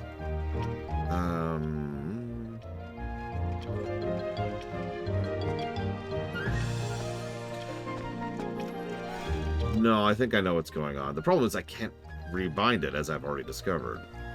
So I'm just gonna have to live with that. So, got it. Living with it mode engaged. That's green.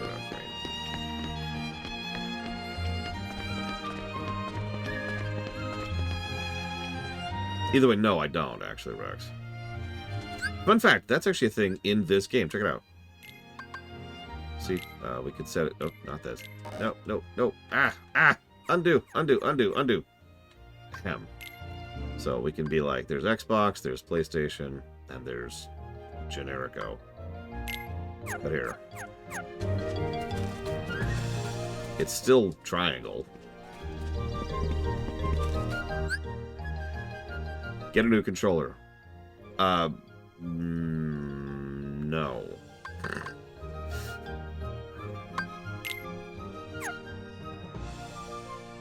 Oh god, hang on. I gotta switch that back because the buttons are wrong now. There we go.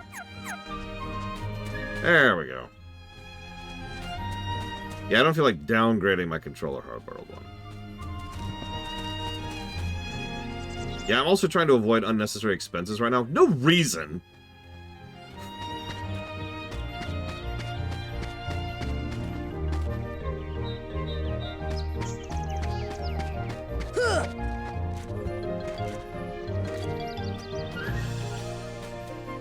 I'll just live with it. I'll just live with it. I'm tough. I can do this. I can play video games wrong.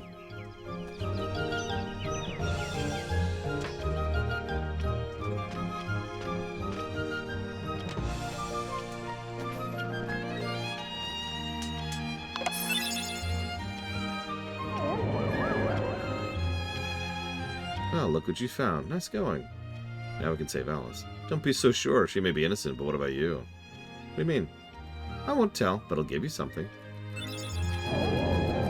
Blizzard. Deep freeze! That should not be up there. Put it down here, I guess. So, there's actually a really interesting and weird reason why I'm having this issue, and I really am just going to live with it, because undoing it would actually be a colossal pain.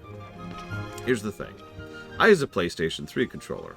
PS3 controllers do not have native support for PC. So what I do is I use a couple of little backdoor jury rigs in order to convince my computer that this is an Xbox controller. Here's the problem. Because Xbox were a bunch of moron monkeys who have no idea what they're doing and couldn't actually see good game design if it walked up and smashed them in the face, they decided to... What am I listening to? They decided to swap the X, Y, and then A and B buttons. And that really throws me when a game says hit A, my thumb immediately, and without thinking about it, in a microsecond goes to hit the A button. But of course what they mean is the B button, because they're swapped. So, what I then do, separate from that, is there's a separate program which I then run to remap my controller to my entire computer to swap X, Y, and A, B. Because of that, now X is X, Y is Y, A is A, and B is B. The problem shows up when it comes to a game which is telling you, hey, I want to, do this specific layout, like this one. And usually the solution to that is just to rebind and just swap them manually in the game. But this doesn't let me do that, so here we are. It's fine. I will get used to it. I'm not going to ding the game for it. It's just a little irritating that I can't, just swap that. Okay, so I need to do something else. I know, right, Valerian? I even tried the PS5 controller for a while, for like $100, whatever it was. That didn't actually work out super well.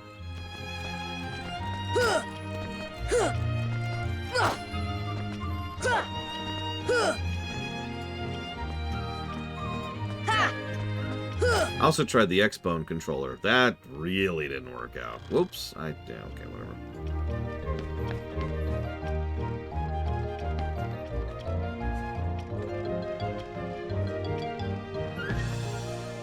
A PS4 controller is slightly worse than a PS3 controller. I could use a PS4 controller. I actually have a spare even just for that. A PS5 controller was substantially worse. And way more expensive. Okay, that's a lie. That's a lie. I'm exaggerating. I apologize. Let me be more clear about that. A PS5 controller was worse for extra money and no additional benefit. So why bother at that point? It's a perfectly fine controller, and it does a lot of good things well. But really, it was no real improvement over the PS3 controller. The one I actually use right here. So why bother, right? So that's why I went ahead and returned it. The Xbox 360 probably has good controllers. I wouldn't know. Getting hold of a new 360 controller has been an issue for me for about 8 years now. I actually specifically went out of my way to try and procure a new 360 controller specifically for this purpose a long time ago. And all they had was used Xbox 360 controllers. I don't know if you know this, but good luck getting a used 360 controller that actually isn't gunky, or has sticky buttons, or has connection issues, or has a broken wire. I could not, it's not a joke, I could not find a new-ish or like-new 360 controller, and I just gave up on it. So I have no idea how good the 360 controller is, because I've never played one that wasn't broken in one way or another.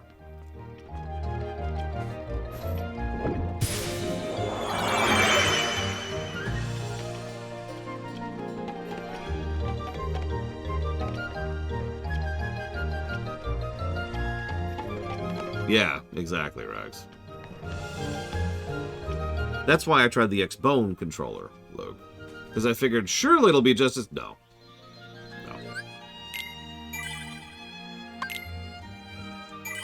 I would actually believe that the 360 controller is actually better than the X-Bone controller.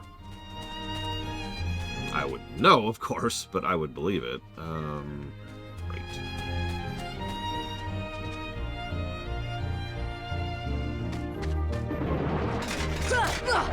Oh yeah, 2-screen respawn. I used to know that by heart because I used to have to farm this game. We'll talk about how awful the crafting is in this game later, don't worry. You notice we haven't gotten any of the crafting items yet from drops?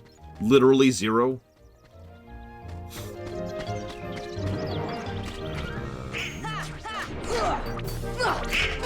So, I swore off off-brand controllers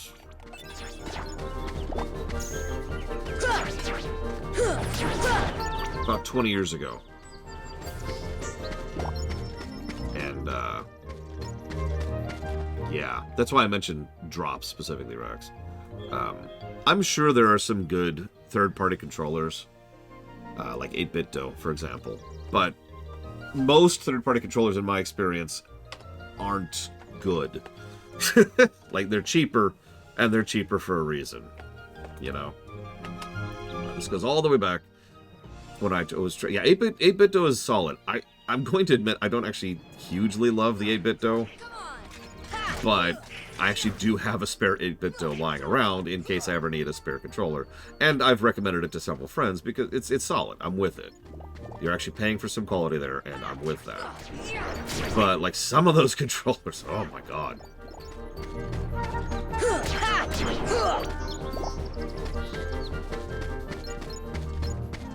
Okay, so I need to move this.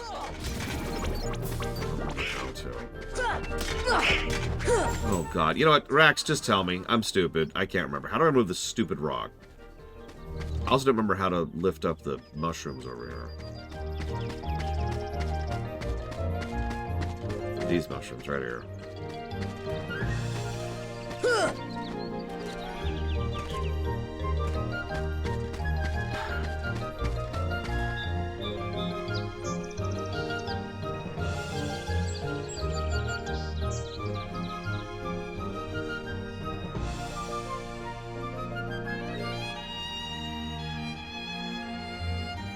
Anybody can answer. I shouldn't just be asking. Okay, the rock gets sped up by the flower, and then you get knocked to the floor. Okay, so I'm just getting ahead of myself. Okay, I'm starting to be like, what the hell? I am still missing something. I'm not sure what. I've already been up there.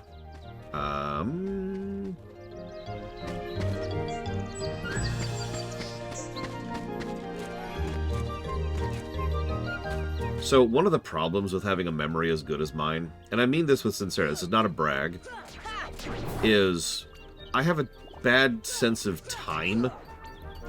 So, I remember Kingdom Hearts 1, right? The entire game. And also Kingdom Hearts 2 and 3 and 8 and 15.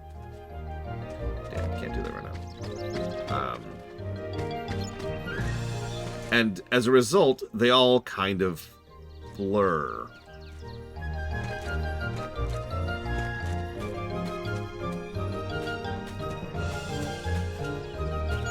I mean, I've already confused this game with Kingdom Hearts 2 like 3 or 4 times. today. So I know we already went that way.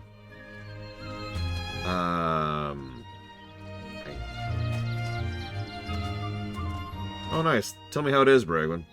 Because me and Pax were looking at it, and then we saw open world PvP, and then we noped out immediately.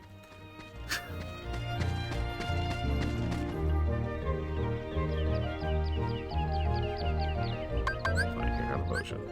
Here! Don't have a lot of these right now.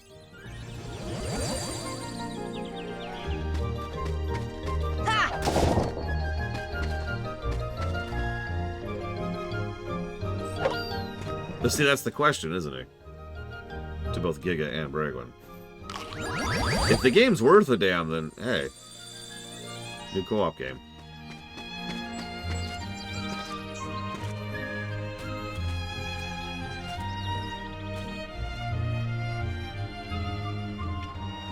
There we go. That's what I was missing. Okay, that's all 4 pieces of evidence, and I think we can't get the loot yet, and I know we can't get that yet. We can't get that until that. So I think we're actually done with this step. We have 4 pieces of evidence. Let's rock. We got Blizzard. That was the important part. You're probably thinking, why is that important, Laura? So Kingdom Hearts, several Kingdom Hearts do something interesting. It's the upgrade system, which a lot of randomizers use. So there's the Blizzard spell, right? Which means the first time you get the Blizzard spell, you get the Blizzard spell. But the second time you get the Blizzard spell, it upgrades it to Blizzara, and the third time it upgrades it to Blizzaga. In other words, each time... So, let's say there's 4 upgrades throughout the course of the game. It doesn't matter which one you get first. If you get this last one first somehow, that still gives you Blizzard. And then you can get the first one, will give you Blizzara. This one gives you Blizzaga, right? It doesn't matter the order in which you get them. Each one is just an upgrade of the spell. Now, the games do encourage you to get all the spells as you go, because it means you have higher ranking versions of the spells earlier on. But it's a cool system, and I like it. Moving on. Off with her head.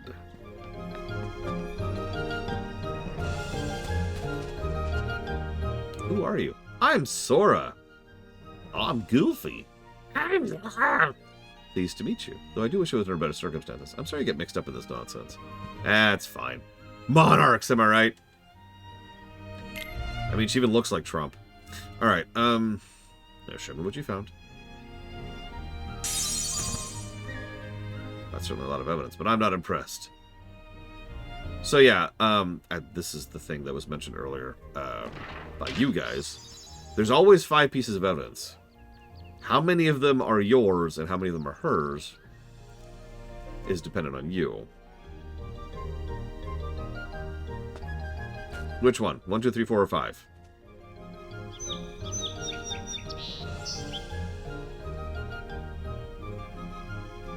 I mean, it's gonna, right? All right, I'm gonna trust Loke. This is it, Loke. You've never led me astray before. Oh, hey, good pick. What in the world was that? There's your evidence. Alice is innocent. Grrr. Silence! I am the law! Article 29. Anyone who defies the Queen is guilty. Yeah. Yeah, nobody was picking 1. I noticed that.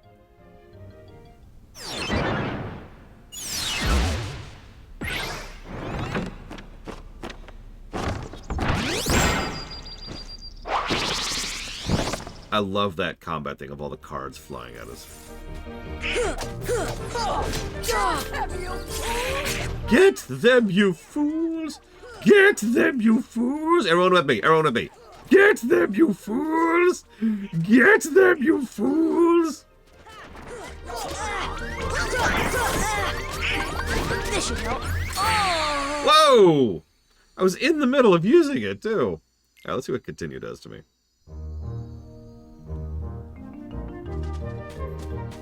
I think... Do we have the... God, hang on. Where is this? Where is this? Oh, God. 1, 2, 3, 4. Yeah, okay, this is 4. Okay, that's fine. That's fine. Leaf Bracer? What the hell's Leaf Bracer?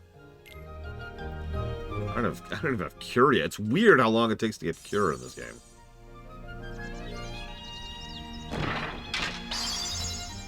So we're going to pick 1 this time. Actually, no. I should pick 4 and see if it's the same. For the sake of testing. So I'm going to pick 4 again. Oop. I'm just curious. Okay, it's the same one. So that's either luck or deterministic.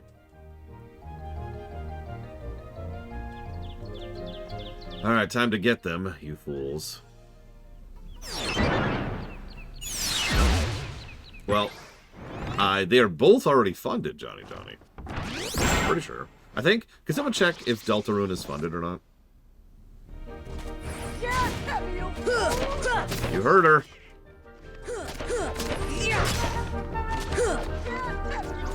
Look, I've had enough Schrodingers for 1 week, okay? Okay, so yeah, so Deltarune and Undertale are both funded.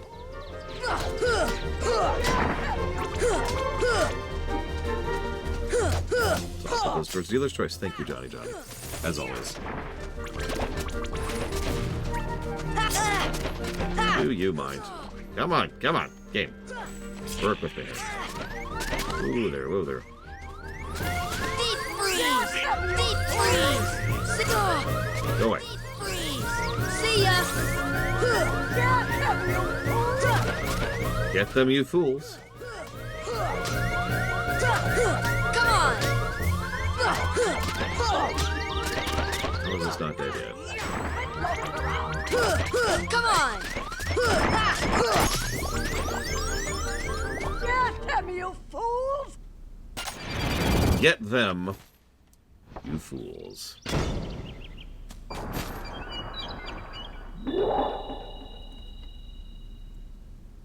Heals are for losers like me.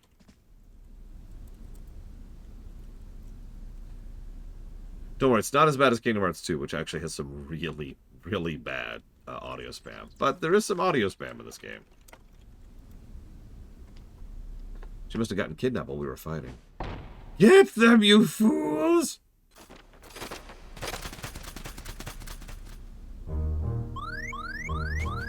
I think this is a good time to take a break. So I'll be back in like 10 minutes.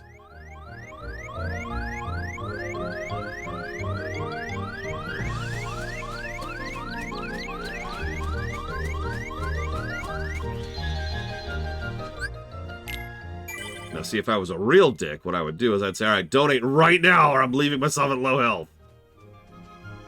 Why did you hit me so hard? You were trying to kill me! You actually succeeded at killing me. Where did that girl disappear to? We have spoken. Without a defendant, there's no trial. Find Alice and bring her here so we can cut off her head.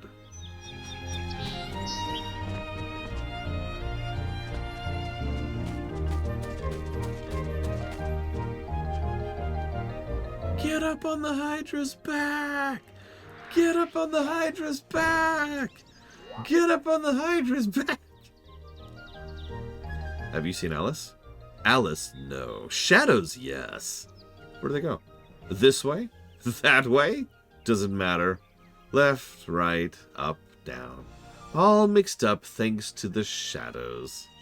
Step deeper into the forest to the deserted garden. You might find shadows in the upside down room. What's funny is he really is giving a direct... oh, hey, our first big boys. Hate big boys, by the way, in this game. He really is giving us direct directions. They?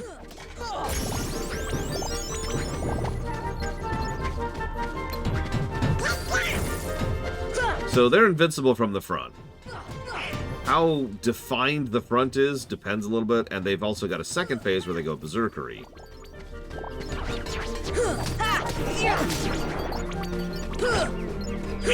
Screw those things. They're mostly irritating in matches where they're with something else, and you're trying to hit the something else, and you keep bouncing off of its frickin' belly.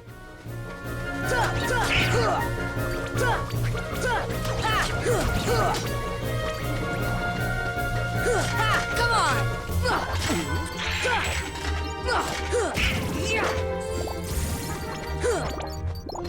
By the way, later Kingdom Hearts games straight up have red rooms. This game does it differently. In this game, you just can't interact with anything while you're in combat. So you have to kill everything and get out of combat in order to progress. But in later games, a frickin' hexagon wall will show up, and that's your red room concept. Anyways, I need a... I think I have one more. Yes. This should help.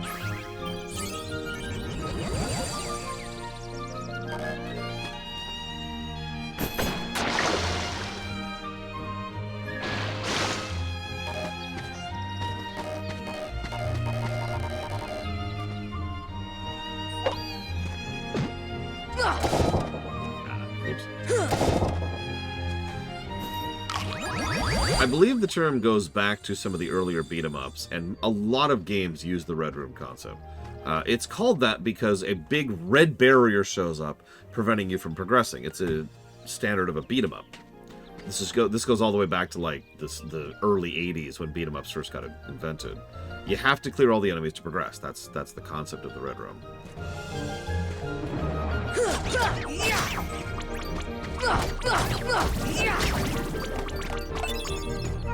Oh, a blaze shard. That is our first crafting item right there from a drop.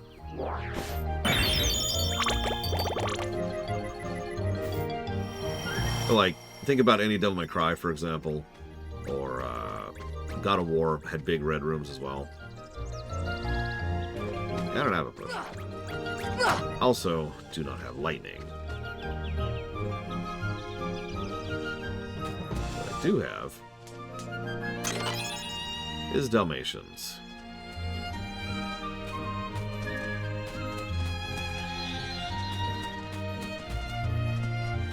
Okay.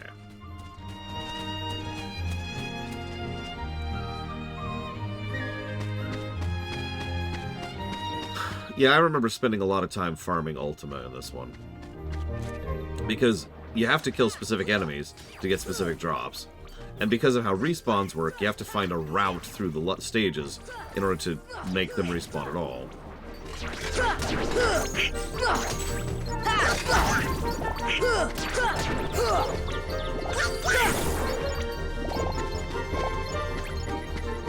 Yeah. We aren't doing that this playthrough, don't worry.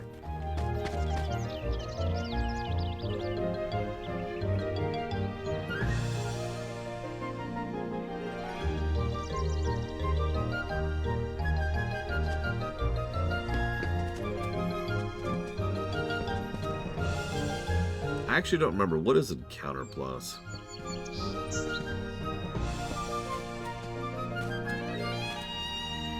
Ah! Right. So just respawn.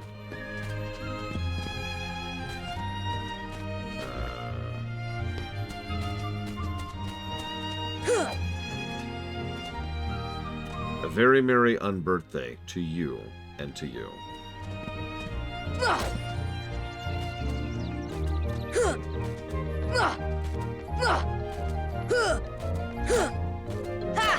Can I straight up not reach those without high jump?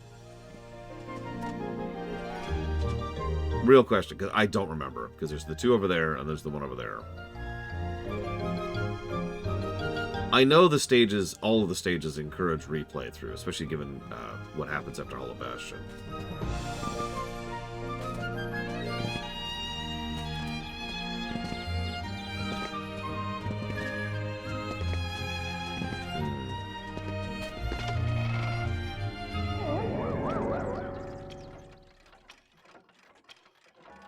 They're hiding somewhere, and the Momarath's outgrave.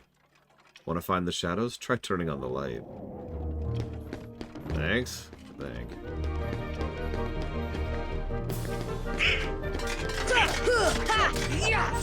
Actually, yeah. Wonderland, I will give credit, has more NPCs than average. Which is funny, because it's apparently in mid-invasion.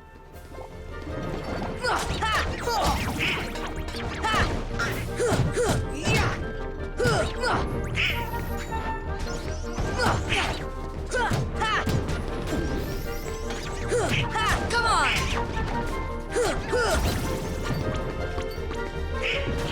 Oh god, yeah, Agrabah has nothing. Tarzan's world is a weird one. We'll talk about that pretty soon, actually. Come on!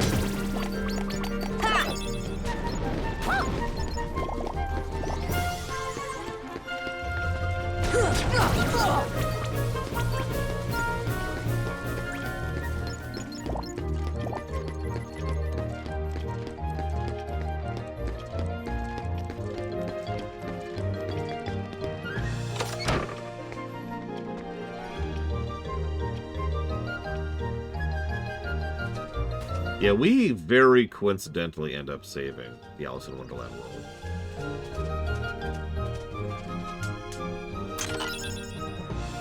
Woohoo, a Gummi piece.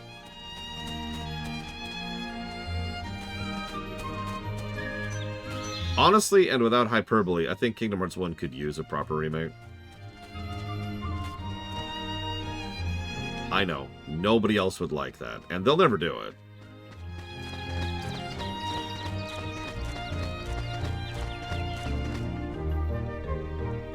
The game that needs one more is Chain of Memories, though.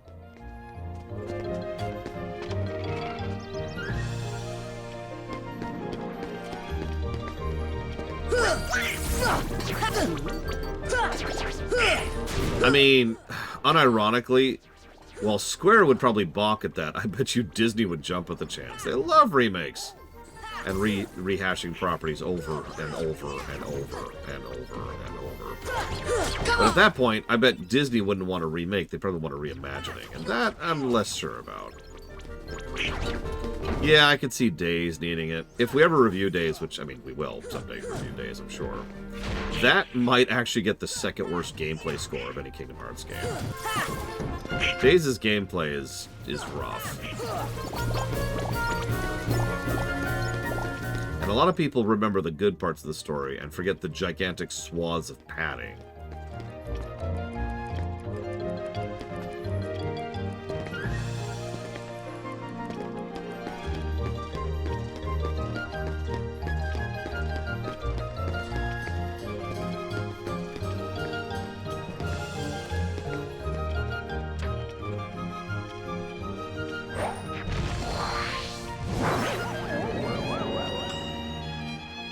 Too dim. Make it brighter. What next? One more lamp you need to light. Completely unnecessary cutscene. Wah! God damn it.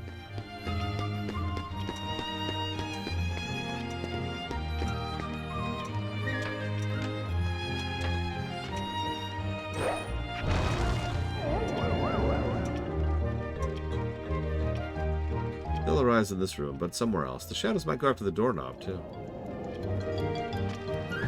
That's good to know.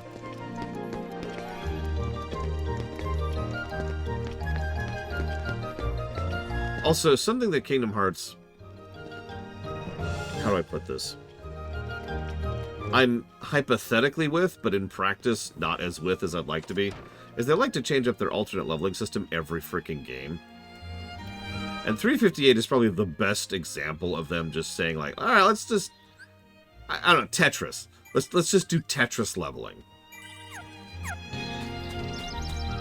And then they did. We'll have a better view from higher up.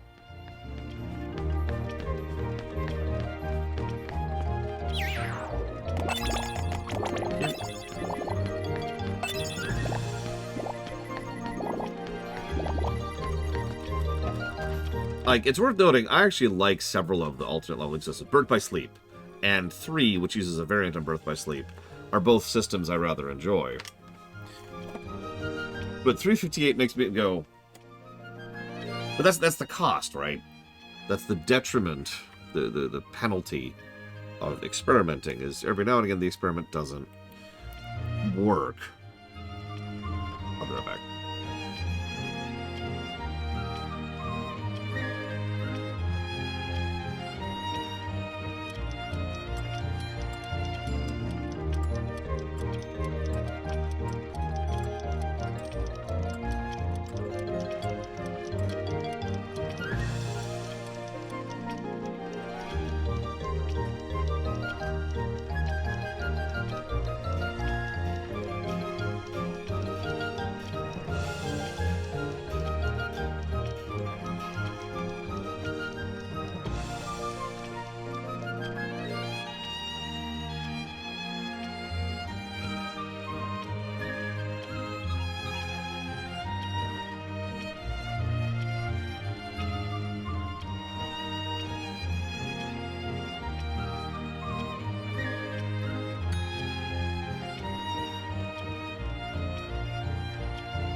You know something that'll be multiple negatives when we get there in Kingdom Hearts 2?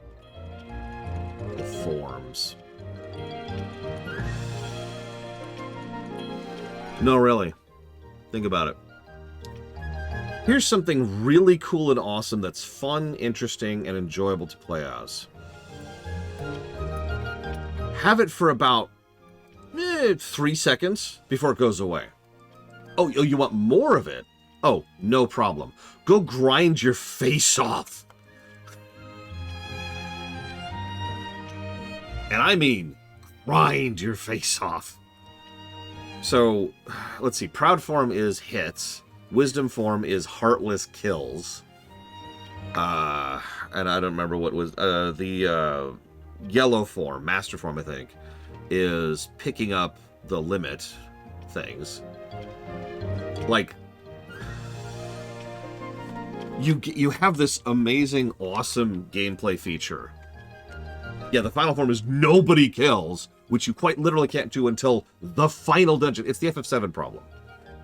They lock this really cool, fun thing behind what is effectively endgame grind. Why? Let us play with it. It's fun. Oh yeah, and the limit form uses your limits, which drains your game. It's just, God, guys, come on! It's because I will freely admit that they'll get a positive too, because the forms are awesome. All of the forms are awesome. But that's the problem, isn't it? Anyways, boss time.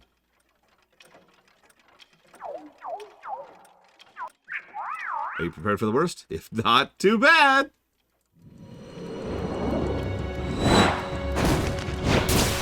I love the look of a lot of the Heartless bosses, by the way. They're all coded for the world they're in, too, which is the best part. Yeah, I remember farming the ever-living snot out of very specific things in order to speed up the grind, just so I could enjoy the forms. Like, there's a place in Agrabah which you can just smash through, and there's a bunch of things there which have a lot of health. That's how you level Proud. During the Timeless River, during the fire section, there's some Heartless that respawn very, very quickly, and there's a whole bunch of them. That's how you grind Wisdom. Master is grinded out on Mulan's level, because more than average number of the Master Orbs drop off those enemies and drops off the terrain.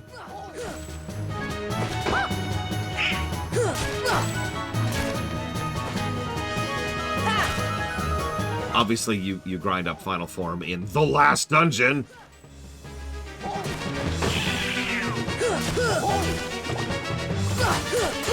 can't believe we don't have scan yet.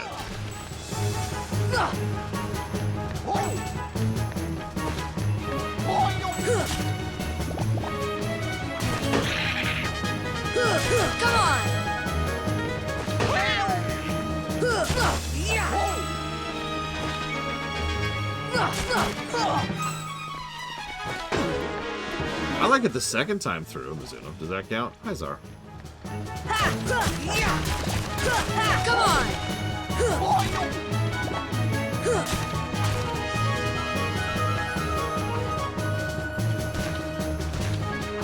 I like how it walks.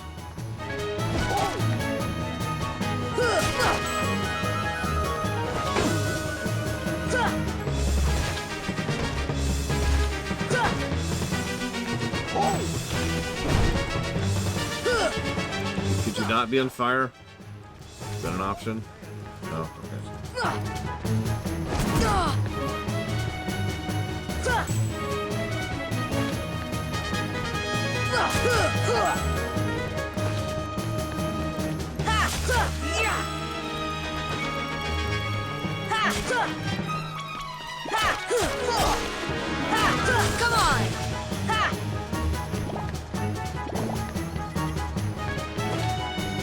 Alright, if you want to be on fire, that's fine. I ain't here to judge, Kidix Go. It's fine, it's fine. Come on!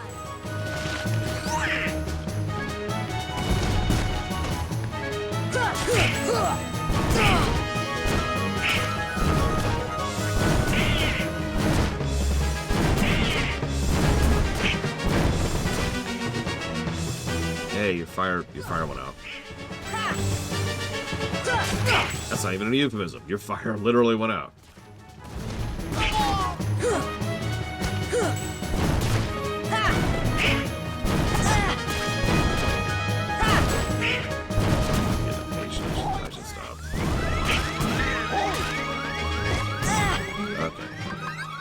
This should help.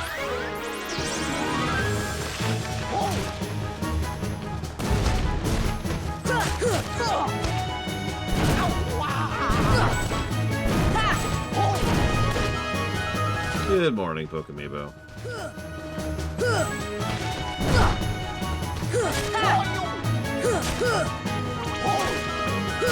Come on! Come on!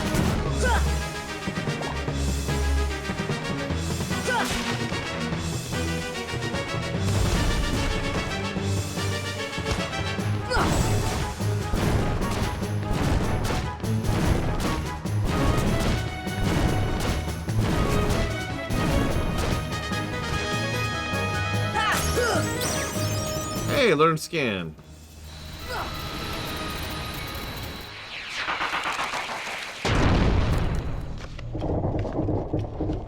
Finally.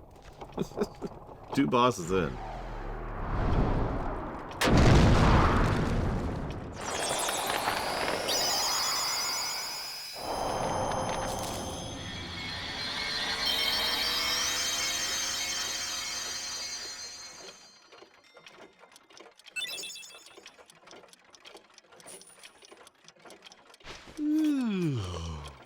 What a racket.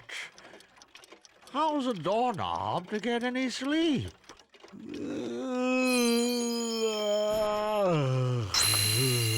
Yeah, that's something I'm not sure I like about Kingdom Hearts 2. There's leveling progression, and then there's plot progression. It's an interesting concept. Yeah, that sounds like something closed. Hey, look, a piece of a gummy. Yeah, I like to play that game too, Kennex Cow. Whose heart do you think that was?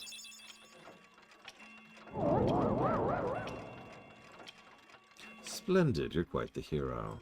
You're looking for Alice, she's not here. She's gone, off with the shadows into darkness. Let's go back to the gummy ship. We might find her in another world. Well, so there's an entire theory about using plot progression as gameplay progression instead of, or in addition to, leveling progression. And it encourages low-level playthroughs, first of all. But second of all, it also kind of makes sense from a narrative perspective. If you want to have a narrative event power up the player, well, that's a good way to do it. I mean, Terra's special ability in FF6 is actually a good example of that, just to name one. Yeah, he's a Fae. It's fine. It's fine. Okay.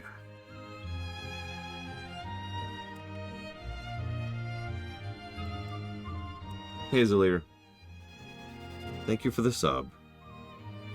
And thank you for the well wishes. I'm gonna need it.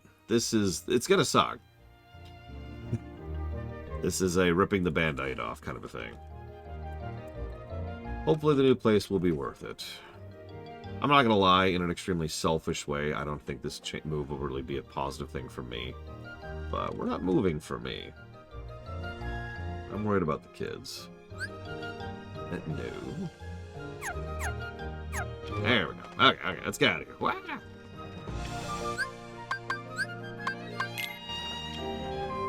We didn't get a person for that either, did we? Alright. Wait. A little thing I like to do. How many people, what percent of people do you think, on Steam, have sealed that keyhole? Well, I have no idea, DeQuack. So, for those of you not aware, Steam achievements are a fascinating and interesting way to track player progression, which is something I actually think is very valuable. It's something I myself encourage developers who put games on Steam to do, is to set progression achievements to see what percentage of your players are getting how far through it. Because you've probably heard of the meme of buy it and then let it sit in your library for years. That's a real thing. A lot of people who own X Steam game never really sit down and play it. And of the ones who do, well, the cutoff of how far they get through the game is almost always a linear line, unless there's a specific point of quit, like a frustration point or whatever, in which case there's usually like a drop-off at a specific boss or stage or whatever. Anyways, point being, we just effectively finished the first stage, and the number of people on Steam who've gotten that far is straight up 50%. That's actually kind of high. I'm impressed by that.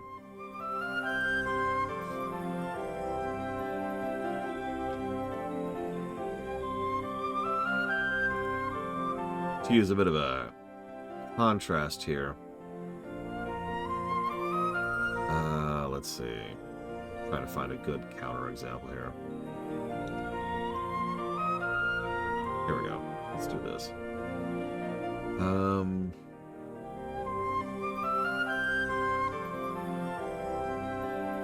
That's actually really high. Wow. So, for example, in Halo 1, the number of people who've beaten Halo 1 on Steam is 41.3%. That is actually really, really high. So, I forget the exact number, but if you're looking at Steam games in general, the average is close to about 20% for stuff like that. And again, that number goes down.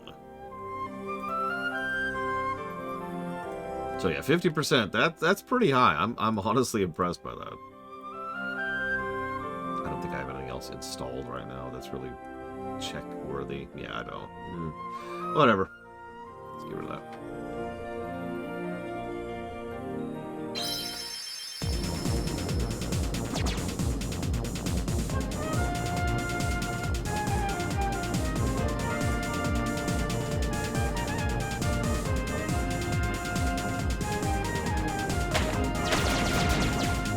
It's just statistics. It's just how it is. Statistically speaking, most people don't play all the way through your game. I've heard some people argue that that's why it's okay for outros to suck. Those people are wrong, of course, but I have heard that argument.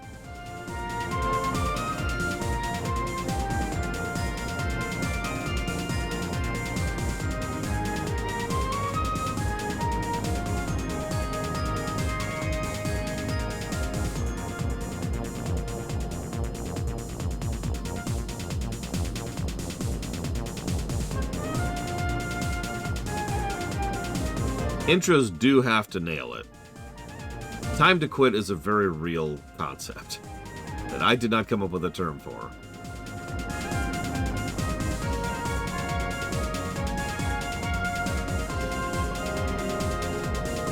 Kind of wish I did. It's a nice term.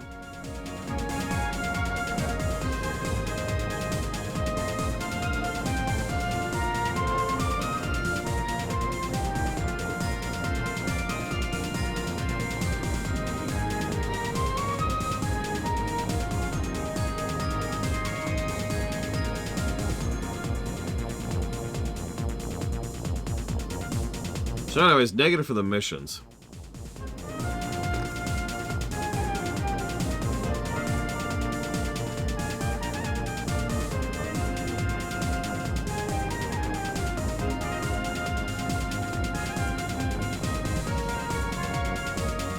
Like, I'm sorry. Compare and contrast this to actual Star Fox for a second.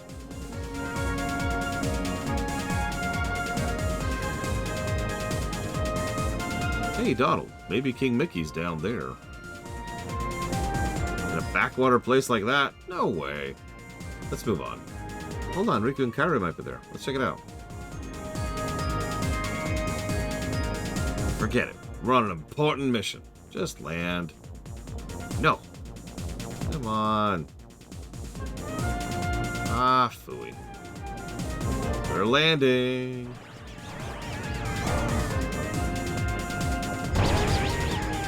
And then we crash.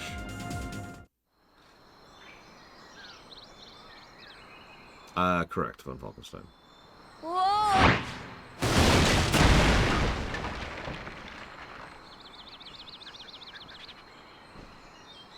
Oh, my head. Don't worry, we've got 100 guys with us. We got this. Movie?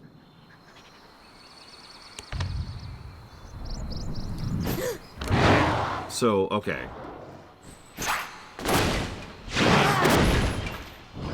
Weird confession time. I didn't watch this movie until The Rumination.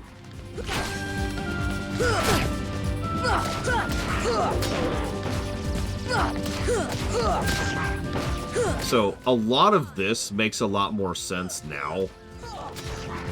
I'm dead serious. And I just had no idea what the hell was going on in several scenes in this game. It's doubly interesting because if you've played this level, you know the gorillas don't talk in this level.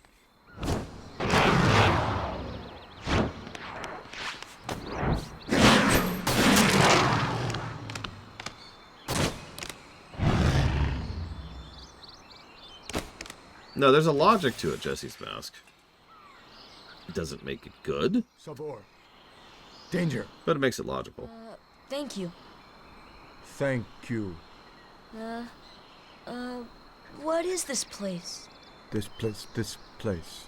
Okay. Where did the others go? Look, I got separated from my friends. Have you seen them? I'm sorry. Alice in Wonderland is fine, and even got a couple of positives. This is probably my actual least favorite world in this goddamn game. I'm sorry. I'm gonna try really hard not to be too negative about this, but screw this goddamned world.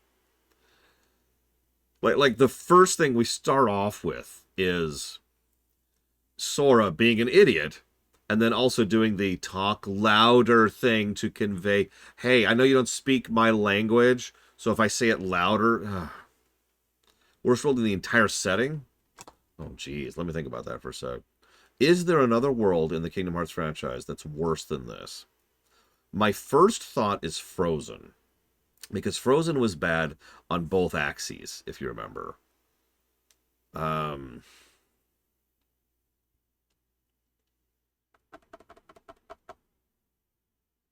then, yeah, Atlantica is another contestant, I think. Both Atlanticas, frankly.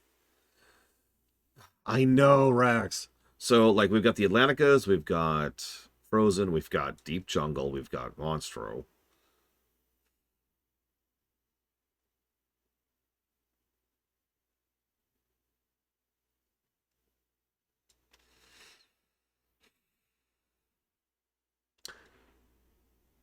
I was debating if it's bad enough to qualify, because the second time through Pirates is better, but it still has the irritation. So I think we'll go ahead and add Pirates to that list as well. So that's 6 worlds, which are all just really frustrating. Yeah, anyway, sorry. Continuing. Mm-hmm. Friends. Friends. Right, my friends. There's 2 of them. The loud one is Don... You know what? Never mind. I'm looking for my friends Riku and Kairi. Look for Riku. Friends. Right. Kairi. Friends. Right. Oh, friends. Here. Really? Huh?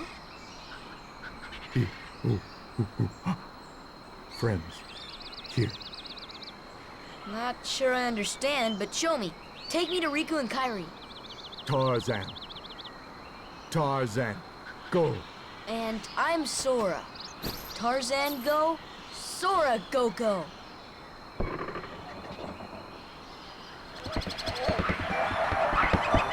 So in this route... Oh, that's a weird instrument change. Listen to what they did that drum. Oh my god, that sounds weird.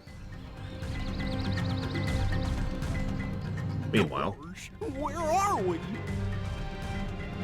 Hang on, I'm sorry. You both came crashing in on a spaceship. Why are you 2 here and Sora's up over there? Sure hope Sora's okay.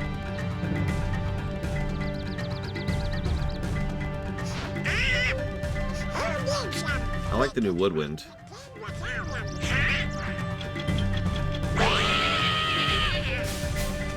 Enjoy that. That's the only voice acting we get for the gorillas. Where was she keeping that?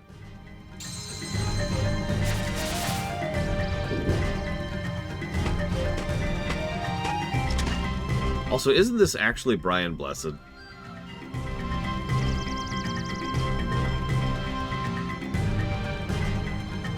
Okay, I'm gonna admit I'm an idiot. So he very clearly indicates where to go there. And I then immediately roamed around trying to find loot and treasure, and then forgot where exactly Tarzan went, and was like, oh crap, where do I go? And then I got lost. That's on me. I'll take ownership of that. No, this level gets much worse about navigation later. In fact, I'm going to go and jot down a visual navigation negative right now.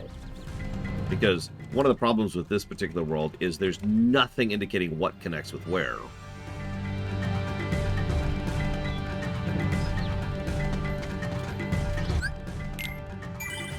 Which is, the problem.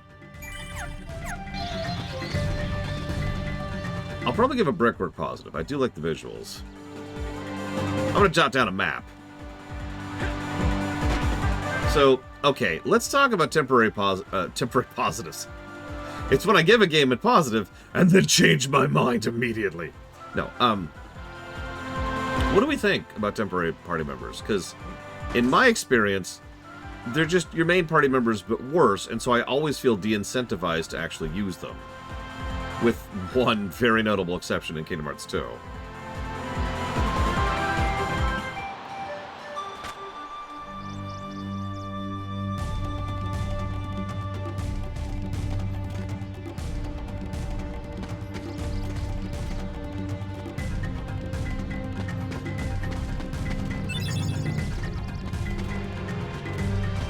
Well, you kind of have to use Beast.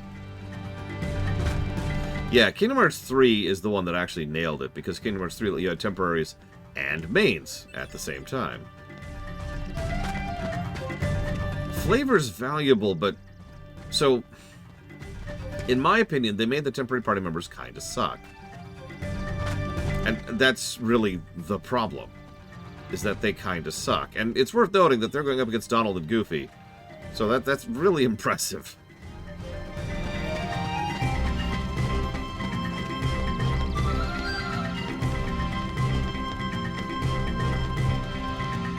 Also, I love the Union Jack up there.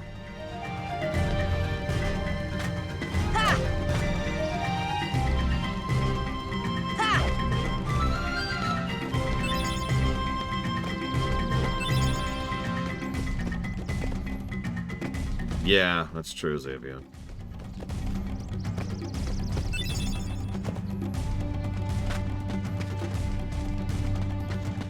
Yeah, honestly, I kind of wish they just stayed with you with the party. I know. It's not really possible. Kingdom Hearts 2, PS2, early PS2 game. I get it. Yeah, there's Africa. See? There's Europe. There's Asia. There's Australia.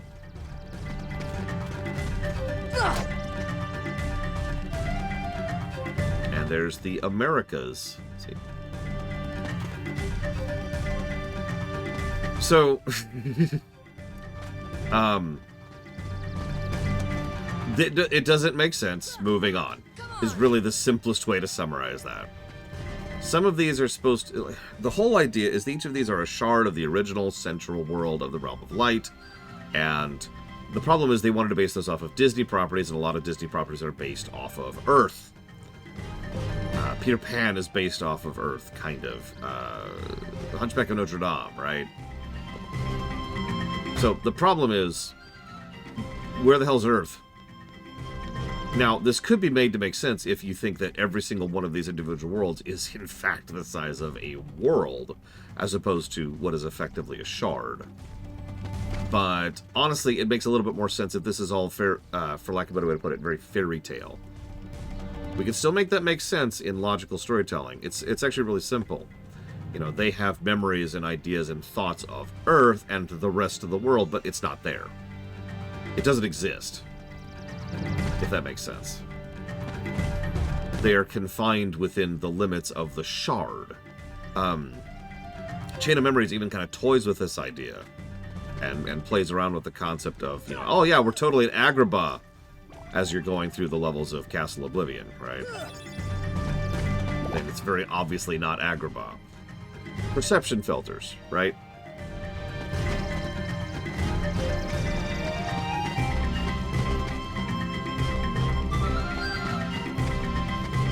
Either that or they're all planets. Take your pick.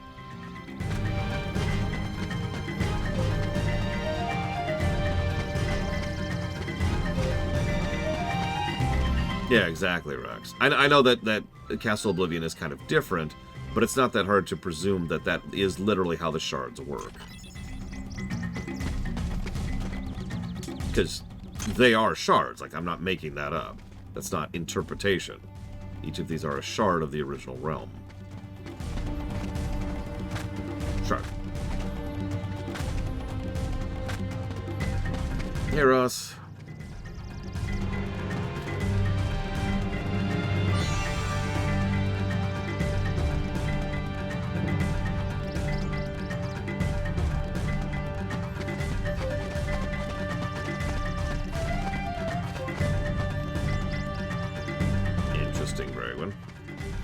No PvE servers is usually what I would call a red flag. Yeah, Ross, I'd be happy to hear it. Is it in the world I'm in right now? Because this is where I first put this game down. Oh, Atlantica. Yeah. Jane. Tarzan. Oh, and who's this? Hi there. Oh, you speak English. So then, obviously you're not related to Tarzan. Are you here to study the gorillas? Highly doubtful. Okay, so real quick, I want you to process that. I want you to pay attention for some, okay? I've already talked about the PNG face versus the actually animated face. The biggest and most stark contrast of every character in this entire game for me is Clayton. He's the hunter guy right there in the upper right. You see his PNG face right now. I know it's paused, but you can see it up there. Just take that in, and when you see him actually have an animated face, look at the wild difference. Like, it actually looks like a different person. It is so different. Oral, Goofy, Donald. Now, to continue what Jesse's Mask said earlier, I like that little tidbit. Not much use for hunting gorillas. Mr. Clayton, we're studying them, not hunting them. This is research. Well, the more the merrier. Do make yourselves at home.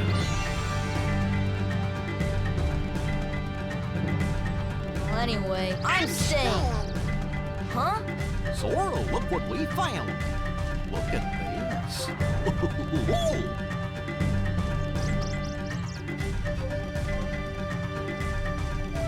What's that? It's a gummy block. It's the same stuff used to build our ship.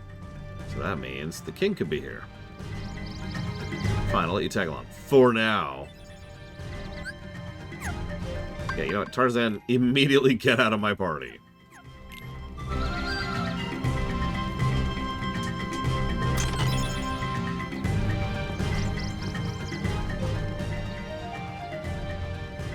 He was speaking gorilla back there. Oh, you're looking for your friends? Yeah, he said Raku and Kairi are here. Sure he did.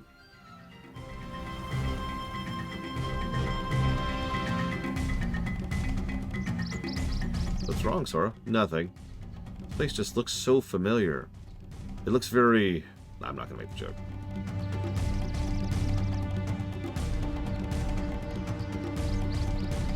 Slides, slides. Well, Tarzan? Where are my friends, Riku and Kairi?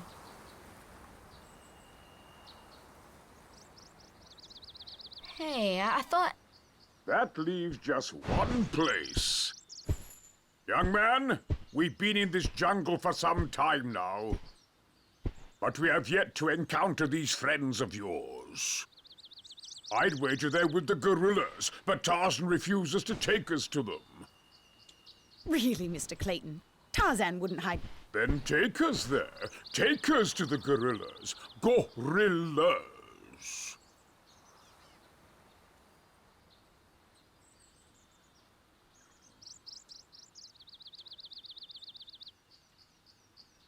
Tarzan, are you sure? Tarzan, go see Kerchak. Kerchak? He must be the leader. Perfect. I'll go along as an escort. After all, the jungle is a dangerous place. My God. That stupid face. So Chill Pangolin asked an interesting question. What do I if assuming my theory is correct? I know, the PNG faces are so bad. What would it look like? Goofy, get out of the way! Oh my God. What would it be like to live on one of these shards? Whoa! Forgot about that. Come on! The way I mentally think of it is it's like living inside of a dream. And yes, I'm making a deliberate joke about that. You know, things don't quite line up. You're kind of stuck, you know? Things aren't fully logical and don't cohese correctly. Like, if my theory overall is correct, these people are literally stuck in this jungle. They cannot leave it because there is nothing else. But they don't really want to leave it. You know, they don't try to leave it because why would they? Because they're here to find the gorillas. You get the idea. You're kind of trapped, in other words. This way now.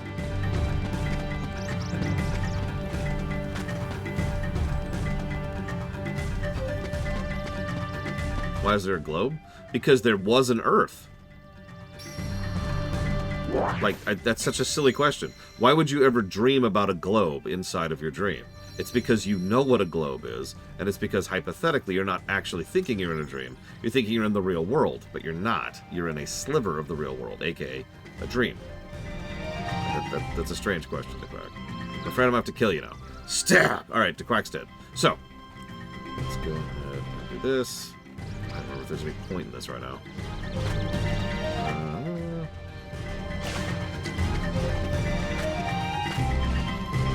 I guess there is.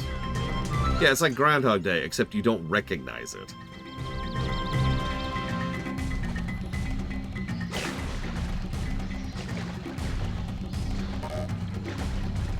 Did you? No.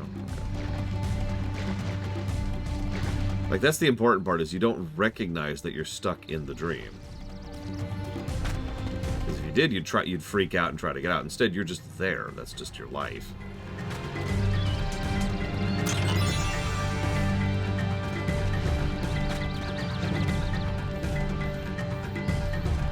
And yes, I'm basically describing hell, but given the nature of this setting, that actually makes a lot of sense.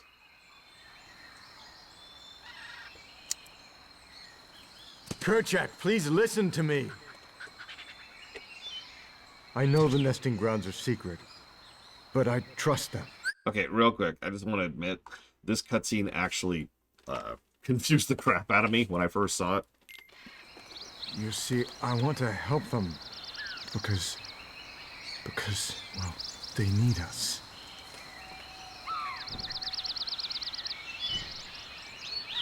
Oh, did you get that? No! Yeah, so in other words, he's speaking gorilla to the gorillas. I will go ahead and admit that I'm an idiot. I've never been shy about that. But the specific reason this always threw me was because the gorillas never talk back. And that one tiny change would have smoothed this over quickly. Just have Kerchak be like, no, they are not allowed here. And it doesn't even have to be a big line. Just like one line of him responding, and then cut to Goofy being like, did you get that? No, I would have been like, oh, yeah, okay, that makes sense. But because of that little skip, why do none of the gorillas talk? That makes no sense. They already show gorillas speak from both our ears and his ears interpreted. So why don't they actually have gorillas talk in this? I'm sorry. Moving on. Kerchak. He's just staring at him. Kerchak.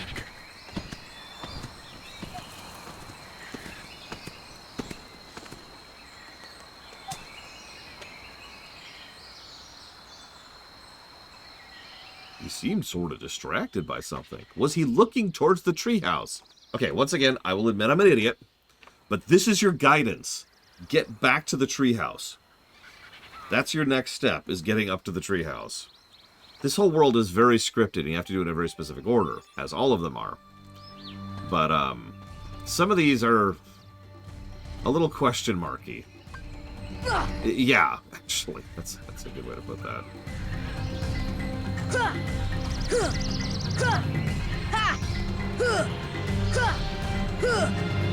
Look, I'm not going to admit to being a cutscene skipper.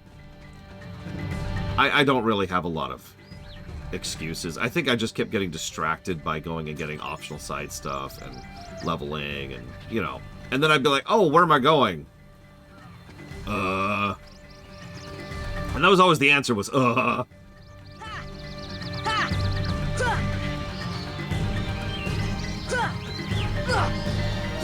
where I want to go, but whatever. Better than falling. Yeah, speaking of which, you're probably wondering what happens when you fall.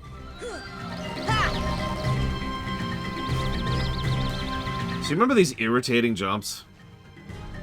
Aren't these irritating jumps great?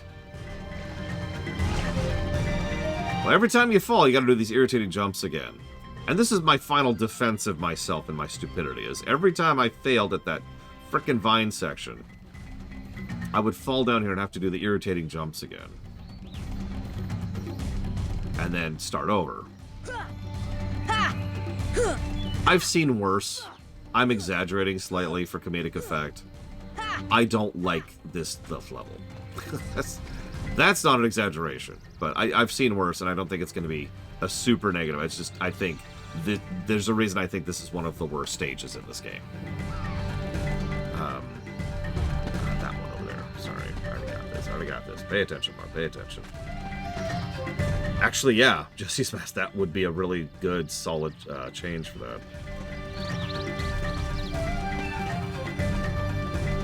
No? Okay. Alright.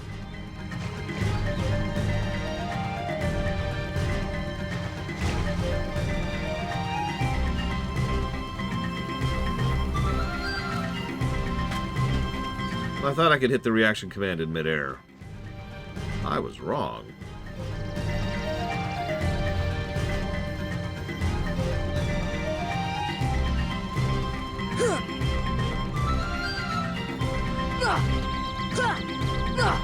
By the way, as I showed earlier, this is timing. If you screw up the timing, you'll fall.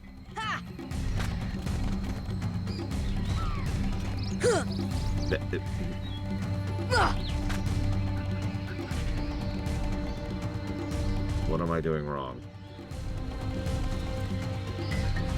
Why can't I grab that vine over there? Maybe I have to hit it at an angle? Let's try it like this.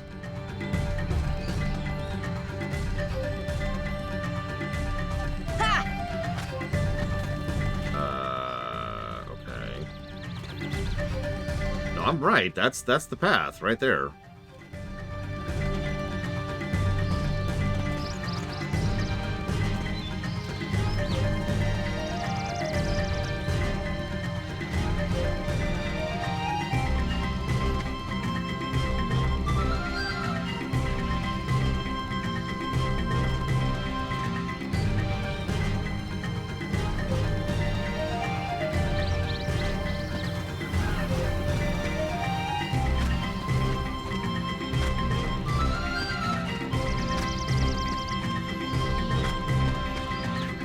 Oh, god damn it.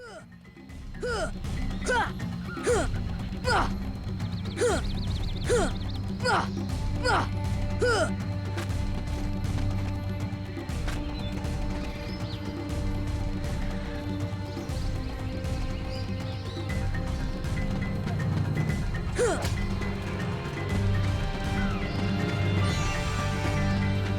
remember farming something in this room a lot.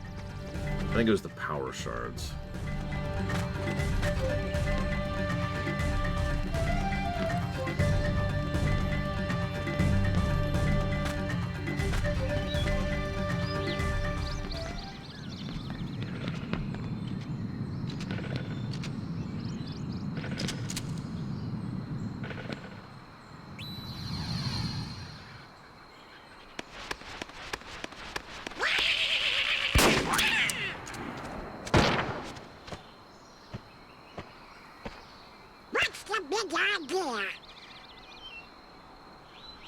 Wait, Kerchak, please.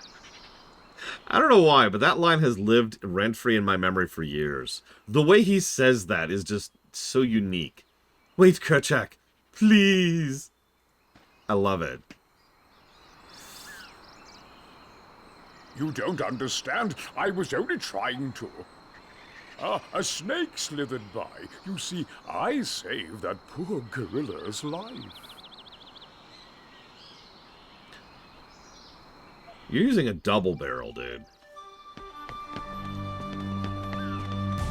Please, master, control yourself. You're right. It's the same vibe.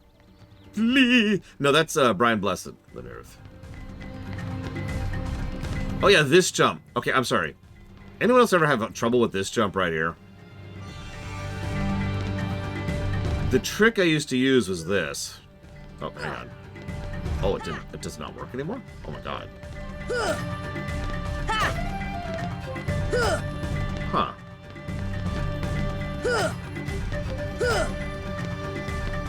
I'm doing something wrong, because, yeah, I used to use the swing to give myself a little bit of extra height and then land on it.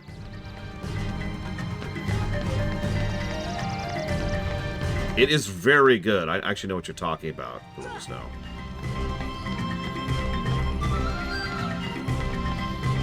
Oh, yeah, by the way, where do we go next?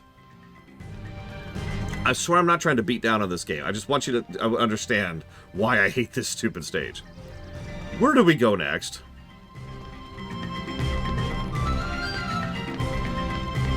Like, where's the next destination? At least last time they said, was he looking in the direction of the treehouse? Which is pretty vague, but at least it's something, right? Now, I happen to know we're going back to the camp, because I've played this game before. But, like...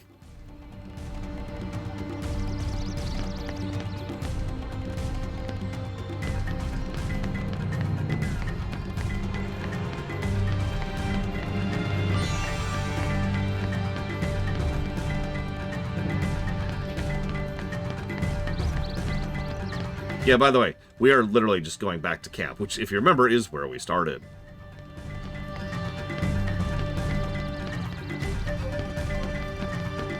I swear there's something up here. Is this it? Am I stupid? No. Oh, that's actually a tough one. Because, call me a weirdo, I actually like Sora's outfit in 1. Like, unironically. It obviously only works for young Sora, so that's whatever. That's understandable. I like it. It's a good outfit.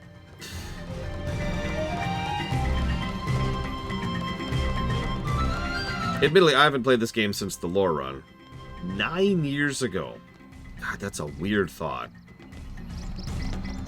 This wasn't even my first lore run. It's just... I'm gonna equip the hell out of that. Or that. Change my mind. Goofy, take this. Well, like I said, my memory... Oh, I should turn on scan. That's gonna live, there forever. Let's give it a sliding dash. I'm remember to use that. Okay, put jackpot, obviously. Might as well put that for anything else. Yeah, no, exactly, Jesse's best. That is... my biggest problem with Tarzan's level by far. Like, there's a couple of decent story beats, and there's a neat boss fight. Yeah! And then there's, where do I go next? And I will never forget, like, obviously I've gotten better at this game because I've replayed the hell out of it, but I will never forget the first time I was playing through this level. And I just got lost. And I'm going to explain why, but, like, it's like, okay, hang on. Go up here? Okay, no. How about here? Well, no, I went through here. Well, maybe I'll go through it. And it's not like I was new to RPGs. I know there's some stupid script trigger somewhere that I need to hit in order to, like, progress, but I couldn't freaking find it.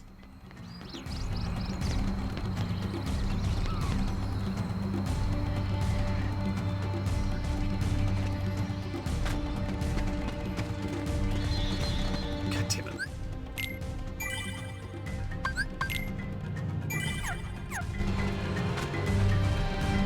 Yeah, I was in my 30s when I played this game last.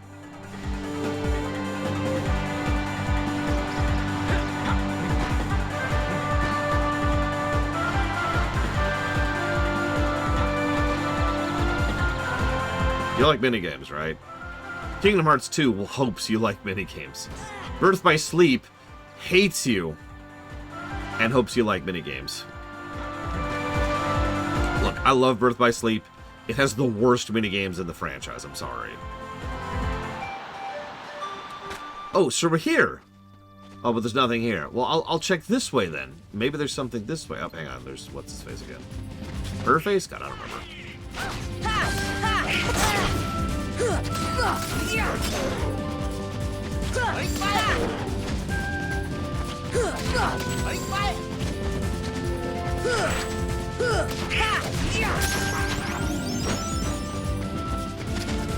Okay, so I fought a mini-boss. That means I'm going the right way, right? Cool. Now I'll just go this way, because this is the only way I haven't really been yet, other than to hang out with Rosie O'Donnell briefly.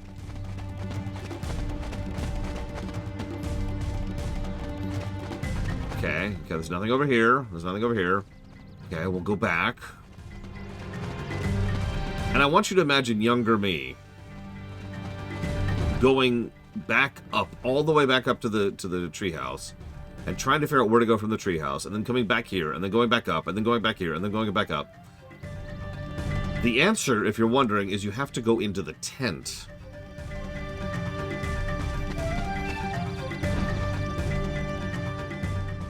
How could you do such By the way, watch his face. Watch his face. Now, Miss Porter, Look, it's a different person. aiming at the gorilla. You are not to go near the gorillas again. Oh, because of one mishap. Come now. Huh?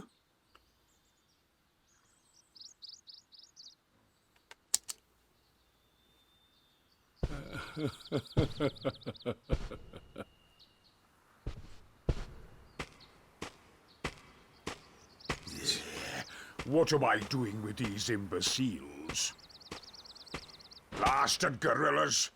I'll hunt down every last one of them! I'll track them down somehow. I'll stake my life on it. Hmm? Hmm?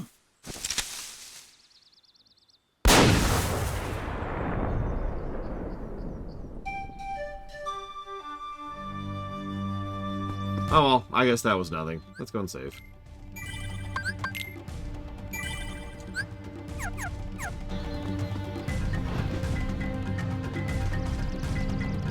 Heartless! Oh no. Speaking of getting lost, this part of the stage. Come on!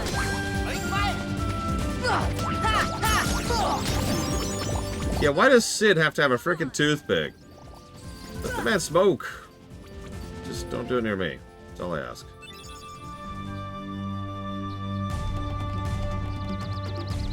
Yeah, has Sora ever heard a gun before in his life?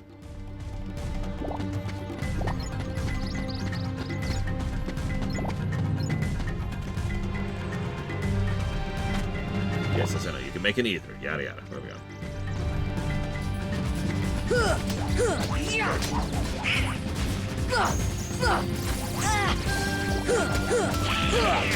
The pipes are historical. That's the defense we're going to use when we do the Hunchback of Notre Dame level.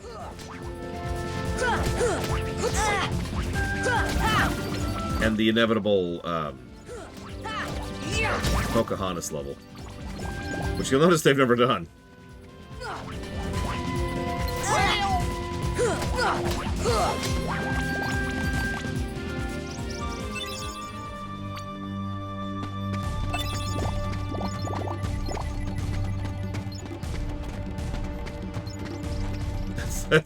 That's actually funny, Jesse's mask. I like it. Oh my god, when do I get Cure? Come on! I should have done a mage playthrough. I should have done mage. Come on! I would be all powerful.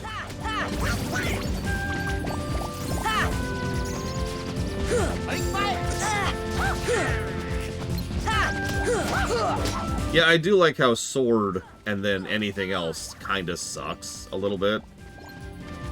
Even though the overwhelming majority of games, including these ones, I feel like adding, reward offense more than most things. Oh, I knew Pillars of Snow. Perfect, Dakota.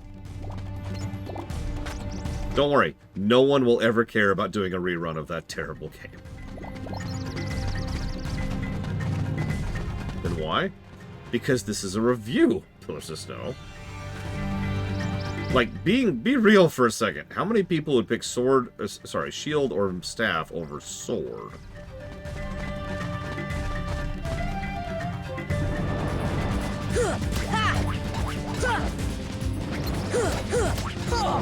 That reminds me, Rax, I got you a birthday present.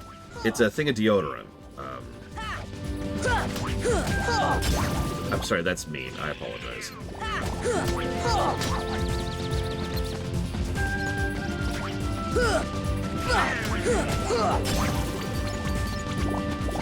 I picked sword consistently until I looked it up on GameFAQs, where they listed the exact ability progression, and then I chose my path based on that in future playthroughs. I'm sorry, sword really does feel like such an obvious... He said he was being offensive, Giga. So, Come on! sword feels like just such an obvious pick. You want offense. You do. You want to hit things harder. You want your attack power to go up. Stop leaving bananas. Rude.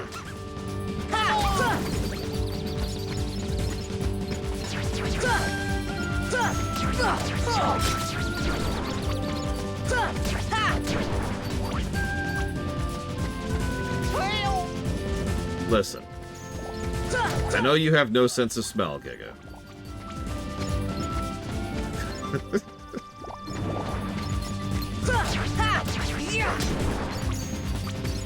Yeah, it's another thing. Donald is staff and Goofy is shield, so even on replays it's like, yeah.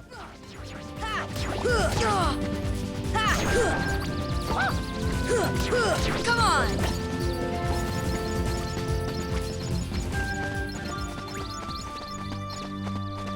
Money, money, money.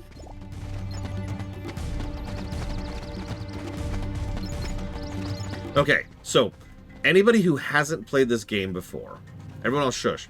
Anybody who hasn't played this game before, now what? What are we supposed to do now?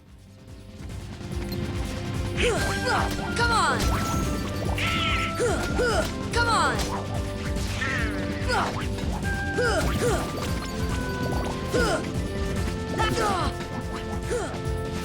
Go to Olympus. I mean, I usually go to Olympus first nowadays. I decided not to because... Oh, Jesus. Because typical path.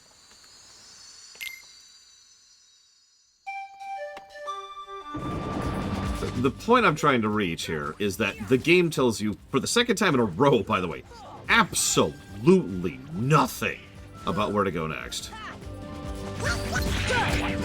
Come on! Like, the answer is literally go everywhere.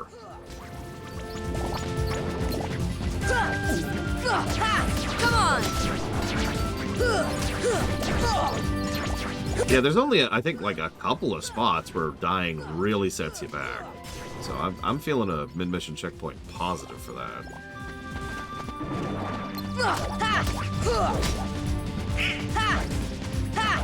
I do like that song, Giga.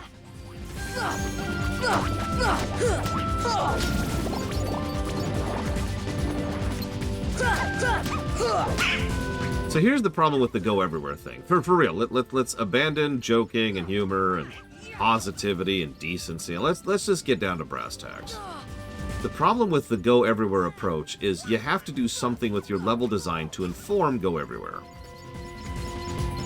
I know this game very well. I know how this level connects with itself, and I know where to go in order to get to where I want to go.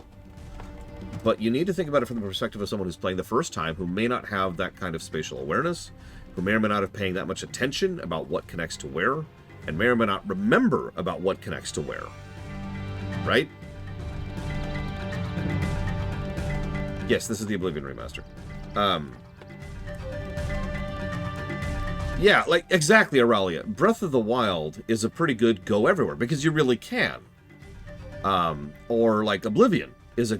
Both games also have a map, by the way, which allow you to go pretty much wherever. In this game, I happen to know that I go over the hippo thing, go up the thing, go across that thing, go up that thing in order to go up to there, and then we should save our last gorilla. I think. I'm not even 100% sure about that. But I've played this game like 30 times. Of course I know that.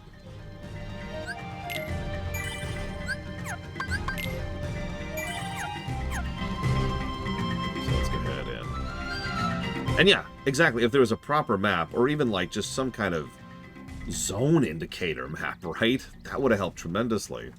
Or yeah, a save gorilla counter, which would immediately indicate, oh, yeah, we need to go save the gorillas. Cool. Yeah, imagine being a 14-year-old in 2002, trying out this new Disney Final Fantasy game and being like, where the hell what am I doing?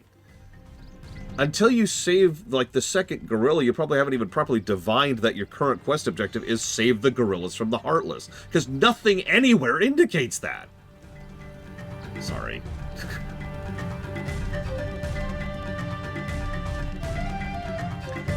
Goofy's... He's just... He's really happy right now. The gorilla in the treehouse may be an ninja. Okay. I'll take it back. She does give a hint. I'm still giving it the negatives because it still sucks, but she does at least give a hint. I'm going to be honest. I never knew that. I feel very stupid now. Like, more than usual. Like, I always feel stupid.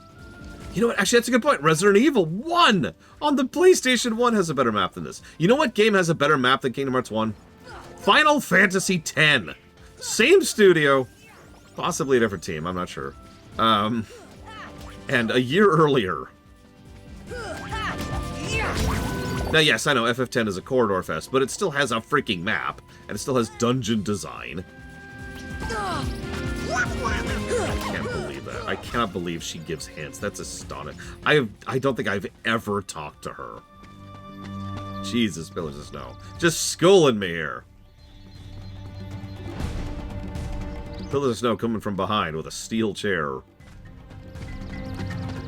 I'm still giving it the negatives, by the way.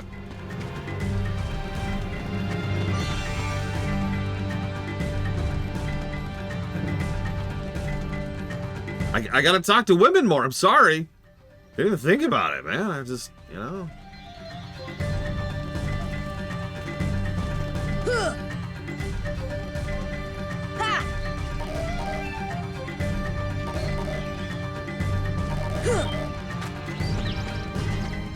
What's funny about that is Final Fantasy VI is probably the single best RPG I've ever seen for NPCs giving hints. I mean that with sincerity. They're actually brilliant. Something I will gush about someday if I ever get to play that. Speaking of which, when was the proper remake low run? Because that's the last time I played FF6. Can anyone check that for me, please?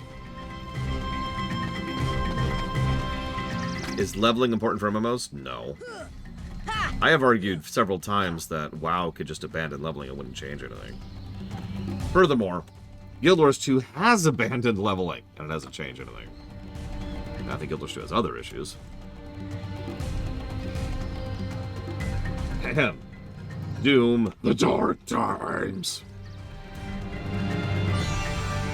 Resident Evil Block, and Bioshock 2. Thank you as always, Girl.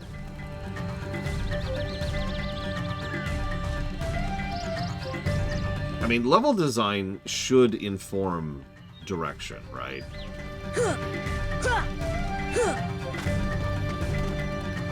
Yeah, like visual design, level design, camera usage, color highlights.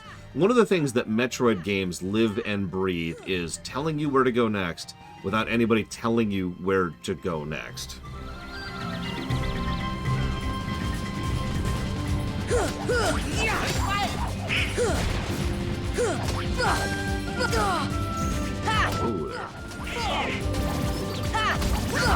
Yeah, peeking is an excellent example of guidance. And Doom 1 did that a long time ago.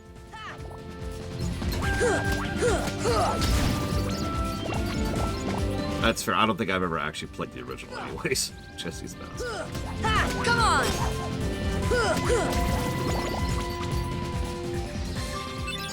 Oh, there was a gorilla there. I'm glad we saved you, random gorilla.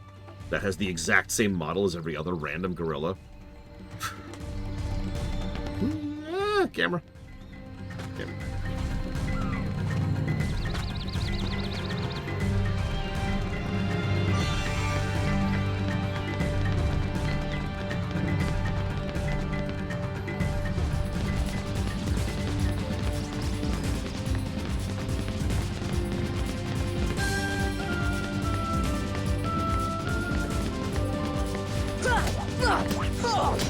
Well, that would be terrible, Aurelia.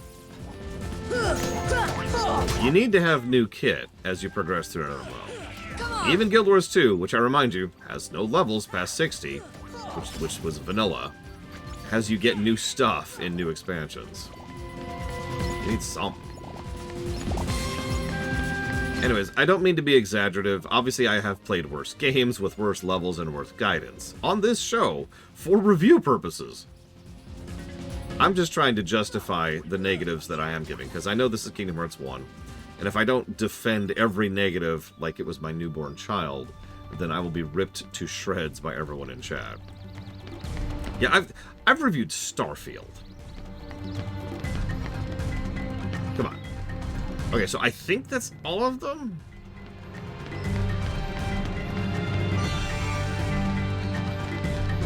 I feel like that's all of them.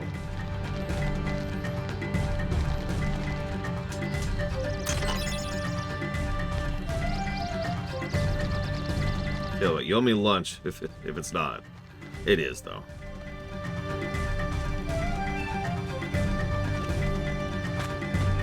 Oh, we're doing expansion, Scumlord, but we're not doing all the content. We're going to be applying PFR more, let's say, aggressively than we ever have with the Guild Wars 2 review. Because actually doing all the content in Guild Wars 2 is insane.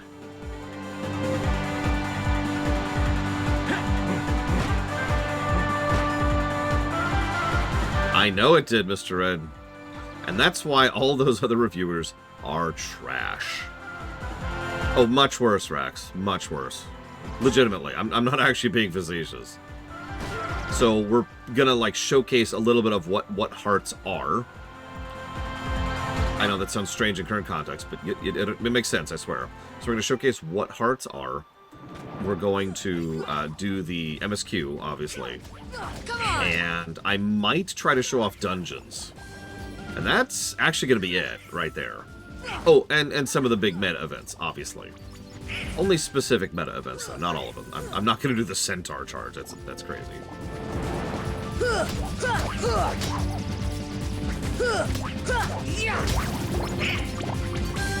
No, let's call it what it is. Games journalists gave Starfield a good score.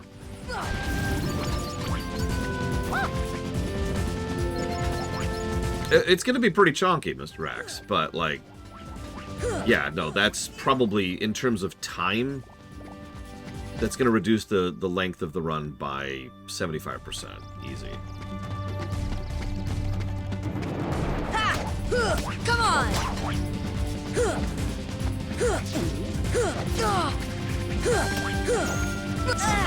Yeah, I'm in a weird position because I kind of hate professional reviewers.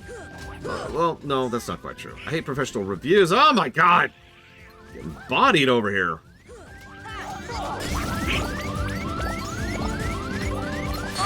And we're dead.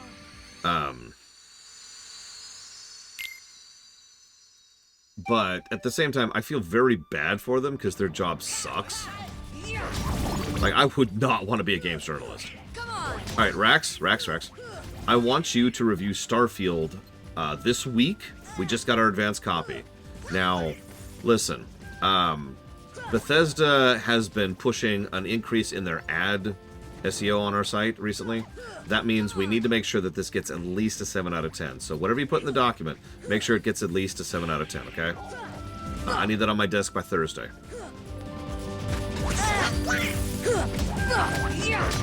And that's the worst part. I know this sounds extremely strange, But they don't even properly bribe the reviewers. Oh yeah, if you betray the agreement, they won't give us advanced copies anymore, and we won't be able to stay ahead of the curve for games reviews, and I'll fire you.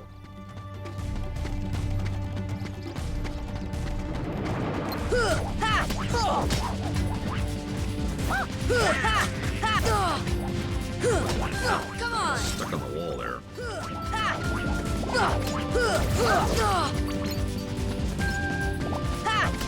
Come on! I'm debating it, Jesse's Mask. I might expand it to just a negative cutscene in general, because a lot of the cutscenes in this world are weird and awkward and janky. Basically turn it into an aggregate, you know?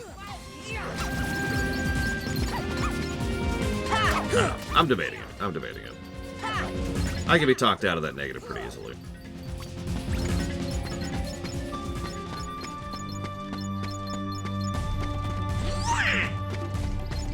Yeah, exactly, Jesse's Mask. It's like, you know...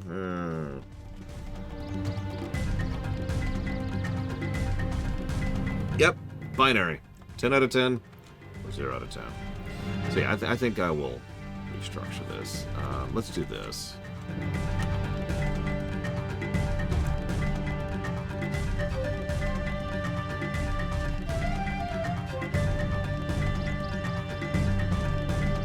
The worst cutscene incompetence I've ever seen in Square Enix game.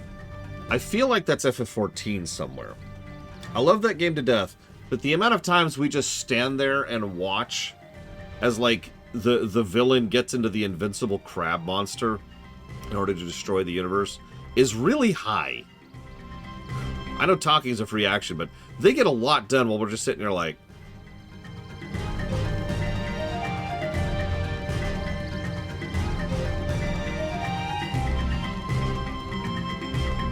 Oh, right, yeah. Let's do the boss battle.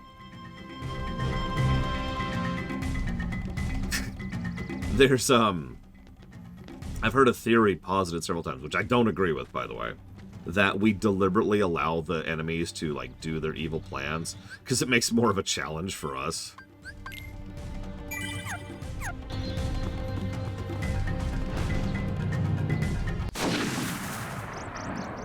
Yeah, by the way, the trigger to progress was to go in and out of the tent. I'm not joking. That's 3 separate points now where it's relatively easy to get lost because nothing really indicates what to do next. And you'll notice all we had to do was go in the tent and go back out of the tent. Now, I knew that. How much a game journalist get in his or her job? Game journalists don't make a lot of money. Come on! Alright, now it's the big boss fight against Sabora. Which you know who that is because you've watched the film. And you know this character's deep significance to Tarzan, which is why I'm not even bringing Tarzan for the fight. If he was less worthless, I would bring him.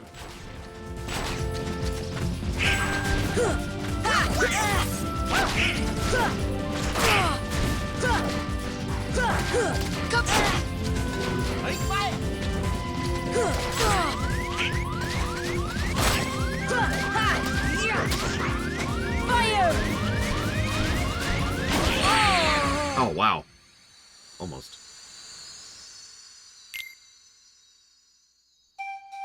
Yeah, we had to. We had to do it for the twins.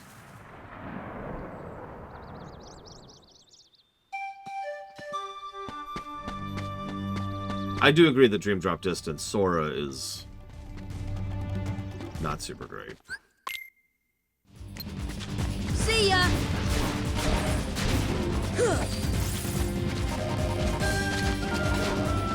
Look, don't you want to work in the games industry, Blue Fusion? I have no idea. You'll have to ask them. Really, I don't know why most of them do it. Now, it's worth noting, more and more there's been a trend of more and more of these people going independent. But the thing is, going independent is not exactly a guarantee. Second Wind, which is a decent chunk of the good team from Zero Punctuation, the only reason they were able to pull that off is because they had Yahtzee, and Yahtzee had star power. They needed that number of supporters in order to be able to make it financially feasible to go independent. And they've been struggling financially. Now, they've made it work because they did have that star power and because they did have that backing. But it's risky. It more or less relies on customers being willing to just straight up pay for your service, which I should know a lot about because that's exactly what my model is. If you guys didn't fund me, I couldn't do this. I have no other options here, right? I do not have the numbers to go, you know, independent. I couldn't just make it on YouTube. Hi, Duckfish. Thank you for the sub.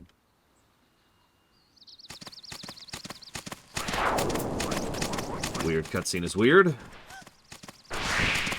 Alright, you ready for a really, really weird looking face?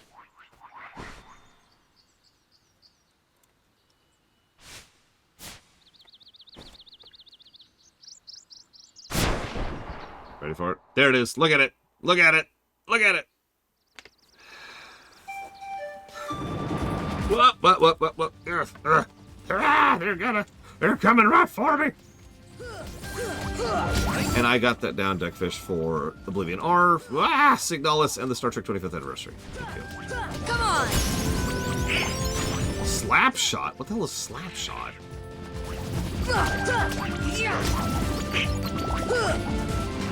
God, it is, Aurelia. You're right.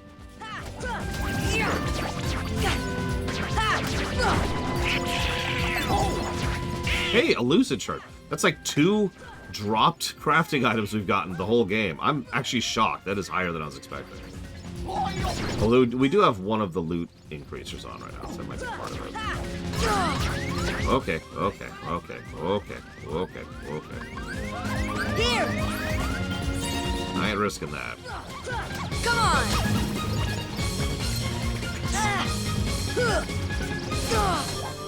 Oh, Oblivion R, 100%. Jake. There's been a lot of interest in that, and Oblivion's not a super long game.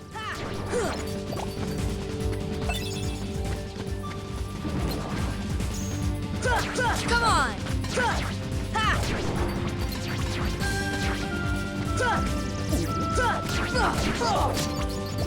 I mean, look up how long Oblivion was on the review page. It's almost like I keep track of that sort of thing.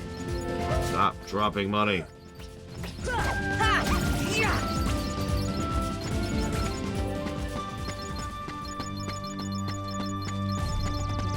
That. There we go. Delicious money. So I think Off the Deeper End asks, why couldn't I do this the other way? Let me put it to you this way. I know a YouTuber has 2.5 million subscribers and gets millions or hundreds of thousands of views per video. He's struggling to make ends meet with ad revenue.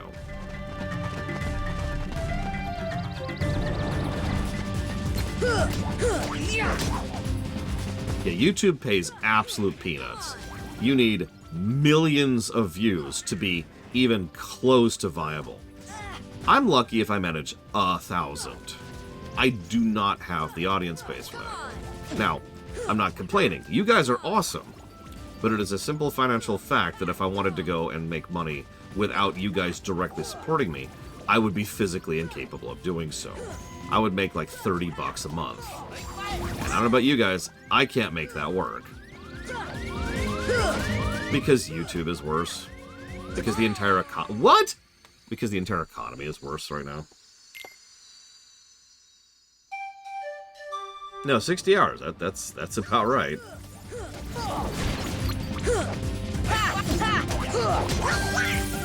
Yeah, there's a reason that almost every YouTuber who makes tons and tons of views also does sponsored videos and has a Patreon.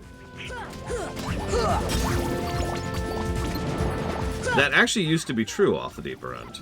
Some of you remember PewDiePie. He was one of the earlier make-it-big YouTubers. Which is funny, because he was just another dude. There was nothing really special about him. He just got lucky. He made his money and he bailed. Like, there's a reason you haven't heard about him in forever. He made his money and he was out. Like, you need really, really high numbers to make that work. But back in the day, YouTube used to be a lot better about its profit sharing. Put simply. Okay, so...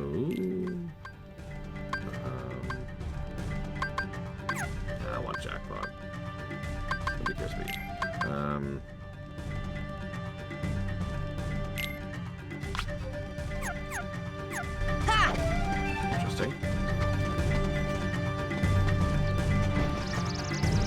Oh, I have no idea, Linarith. I don't even know how to track that. I mean, I can estimate. Where's Jane? What's wrong, Tarzan? Something coming. Jane, danger. Jane near treehouse. Yeah, Markiplier, well, I shouldn't say this, but to my knowledge, Markiplier is actually legit. And that's why he kept going. It's the same reason, even if I made it big financially, I'd probably still streaming. I like streaming. Treehouse, Lord, treehouse. Yes, it has, actually. By a third. Or to be more clear about that, the amount that they're giving away is 1/3 of what it used to be. Come on! Listen, a couple of rich suits really, really need that extra yacht, so they're going to need the extra profit from that company to go up again this year. Come on! Yeah, by the way, this is... Oh, hang on. So if we... sorry. I hate to give more negatives to this level. I know you're probably sick of me bashing this level, but bear with me for a second. So we land in the treehouse, we slide down, we end up here. We go through this. Okay, cool. Then we go up to the treehouse where he nearly gets shot. Then we come back down here, go into the tent. That gets the cutscene. Then we go save the gorillas, going up to the treehouse. That's 3 now. No, that's 2. That's 2 trips up to the treehouse, and then going back down. And then we're in this sequence where we go up to the treehouse a 3rd time. If you know exactly what you're doing, if you know exactly where you're going, 3 trips up to the treehouse. I think that deserves a backtracking negative.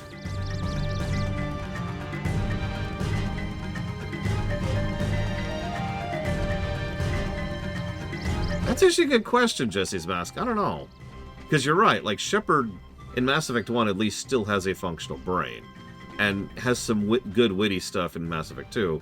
And then is just a brick in Mass Effect 3.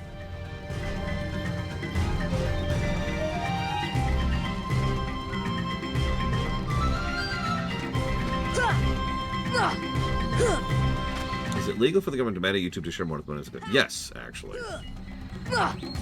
Will they actually do that? No. Listen, governments exist for corporations, okay? I don't know what you want from me. Because corporations are legally people, and it's a government by the people, of the people, for the people.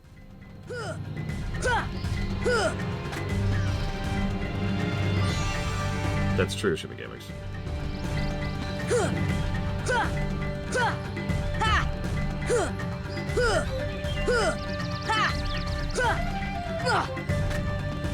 I mean, 3 was kind of a cluster fire in several ways, as I've covered several times in my life.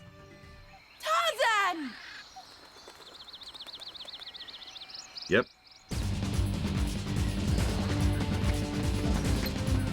Fire! Come on! I do appreciate the audio feedback that you've done something. Not every game indicates that you have accomplished a thing. Including a game we played recently, and I don't remember which one it is, but it was one of the PS2 games. Where it was like, have I done a thing? Oh, I remember that too, Dame Celeste. And it's like, you realize Yahtzee's already working full-time, right? And he has a wife and a child. Yeah, this is a mini-boss, by the way, if it's not obvious.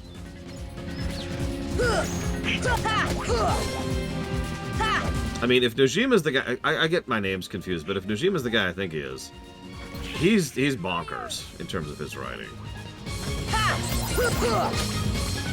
I'm not saying he's a bad writer, I'm just saying I don't care for him because he's bonkers. He does the bonkers thing a lot. I would say yeah, Ross. Clayton... I mean, honestly, the guy whose name I don't even remember in Pocahontas is at least more interesting than Clayton is. The only thing that made Clayton interesting was Brian Blessed.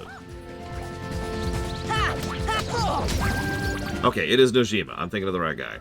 Come on! Yeah, he's bonkers. And that's just not my thing. Hey, Goki. Ratcliffe? Is that the guy from Pocahontas? There's one I'm missing. There it is.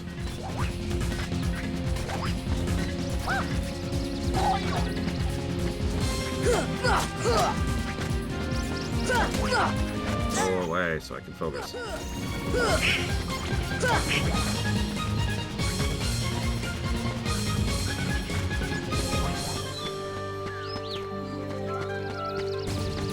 So yeah, I would say Ratcliffe is better than Clayton. I stand by that.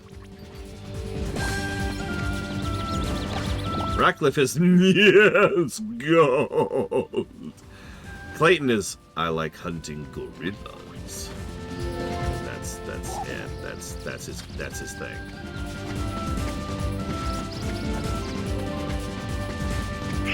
Yeah, you know they'd give it to Najima too, because they've got that whole elder veneration thing in Japan, which is normally something I'm kind of okay with. Fire!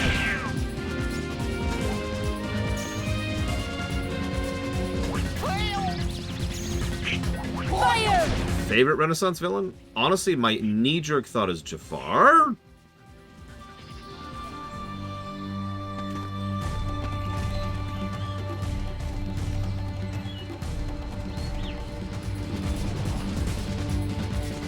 Come on!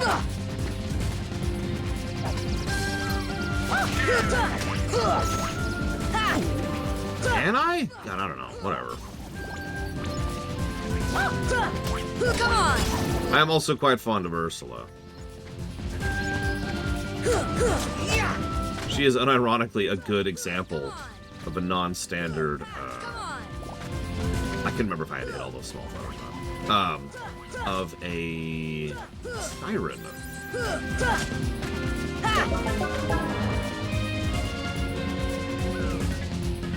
She's a temptress. I mean, it's the Lucifer archetype, but still.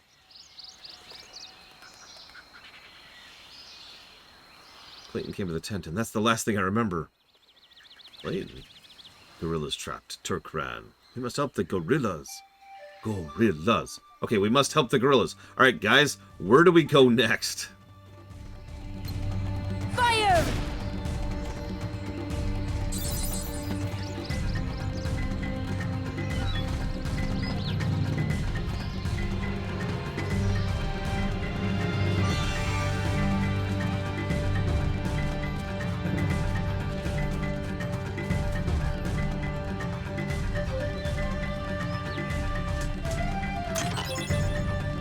Scar would probably be my second pick. And yeah, Scar, a lot of his value is presentation. I actually feel like Scar is kind of a weak villain in terms of writing. By contrast, my actual pick, Jafar, which I think I'm going to stick with Jafar. So yeah, Jafar, Ursula, Scar. Sorry, that order. Ursula's fascinating and well-acted and well-animated. Scar is well-acted, well-animated. And Jafar is well-acted and well-animated, but I also really like the idea of Jafar. It's pretty much your classic prideful villain. He cannot stand being number two. He has so much power and resources and influence and wealth and all that he can ever possibly want, and he spends an enormous amount of time and effort and resources and his tremendous fortune searching out something so he can become number one. It's his driving motivation the entire film. They never actually say it in the film. I know they say it in like the direct-to-DVDs. Yeah, exactly. He is serving the Sultan, and that bothers him. He effectively runs that country. He has the guards under his thumb. He can tell the Sultan what to do, and he will go along with it. Come on! But it's just, he can't.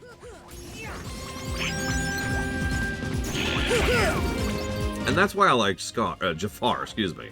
He's one of the few of the villains that I think is actually interesting, regardless of, you know, the gameplay score of the character.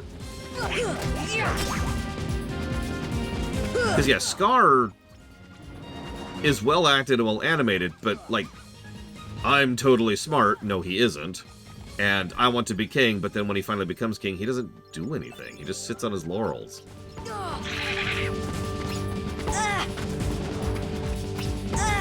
Okay. Okay. Okay.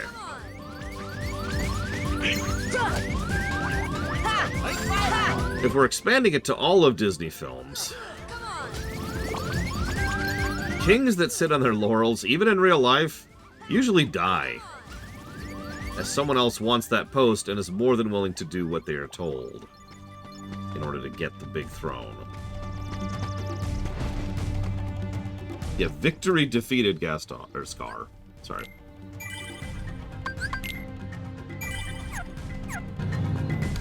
Favorite Disney villain of all time? That's actually a tough one. I'd have to think about that. Oh my god, really? Really? Okay, I don't have Gravity. I think that's Gravity? So what else you got? I've only got Fire and Ice. That's Lightning. I don't have Lightning.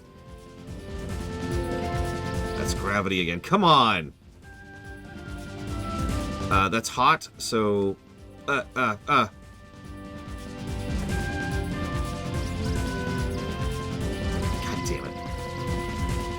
couldn't remember which button I had Blizzard bound to. Oh, that's Cure, apparently. I don't have Cure either. That's Shivering. Get out of the way, Goofy! You asshole! Go! Oh, I can't see the freaking animation because you're in the way! That's Lightning again. That's Gravity again. That's Lightning again. Gravity again. Lightning again. See ya! Come on. Come on. Deep freeze! That was Blizzard. I was right. Hey! We've got a Frost Shard out of it. Fire! I've only got 2 spells right now. Fire! Donald, I swear to God, I will murder you. Ah! Well, at least I got 1.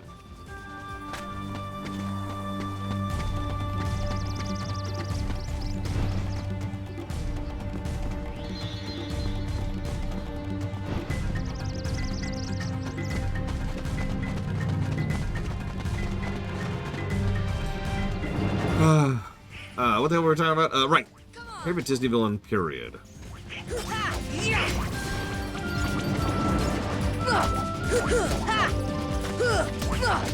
You know, I'd be lying if I said I didn't really enjoy the villain of Zootopia. I'm not gonna name.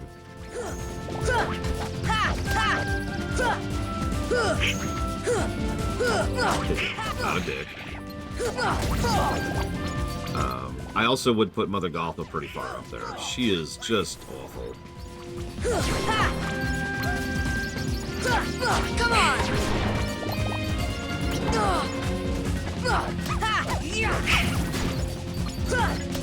Come on! So, actually, funny you say that. I was thinking about worst villain, too. Why Jesse's best? Well, it's probably spoiler.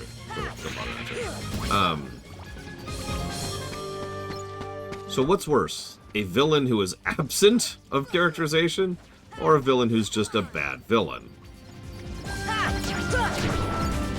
Because a lot of the early Disney villains had no character at all.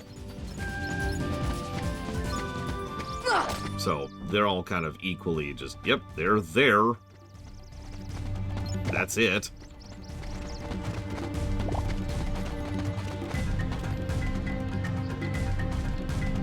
But if we're counting bad villains, I unironically think the guy from Wish is one of the worst villains they've ever had. Not just because he's, like, disinteresting, but he's also inconsistent, and the story couldn't make up its mind who he was. Like, as a person. Anyways, boss time.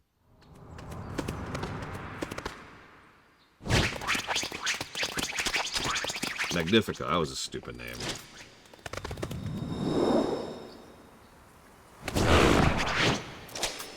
No! Why does he stop just because we say no? Now, I've made fun of his PNG face, but there's one part of this where his PNG face actually works well, and it's here. because he just has this blank stare. Look at him. Now, the thing is, this only works because of an asterisk. In other words, this shouldn't work well, because he's just had this face the entire game. There's nothing different about him. But imagine if he had been fully animated before, and then only went to the blank face here for the first time. And he's just staring at us like he's barely even seeing us. Yeah, just suddenly this complete apathy of nothing. Clayton? Not Clayton.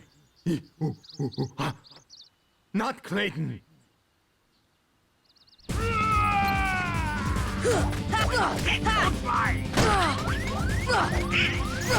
Which is also ruined by the fact that he's... Whoa! Two-shot! He's very emotive during the fight. I mean, he does have a gun, in the interest of fairness. Let's just... Yeah, well, I might actually pause. It's 20 minutes into my lunch break here. Come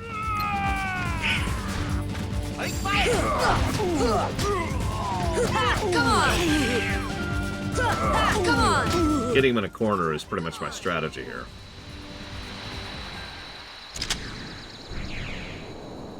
So now the actually hard part.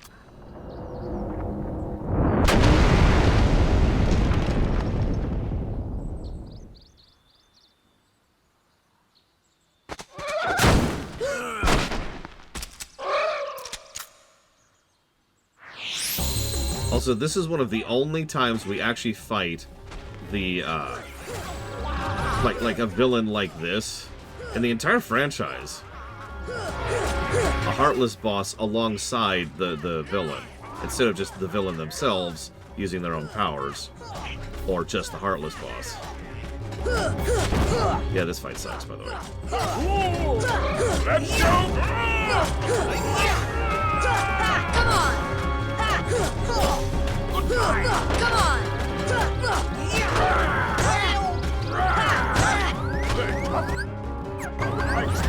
This should help. Ah! I lost my combo. I lost my tempo and everything.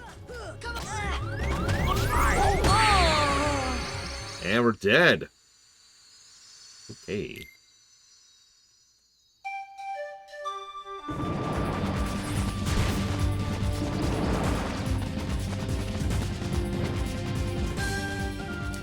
Yeah, I might go eat lunch. We do have a platforming section after this, too. Yeah, the boss isn't even the end of the stage.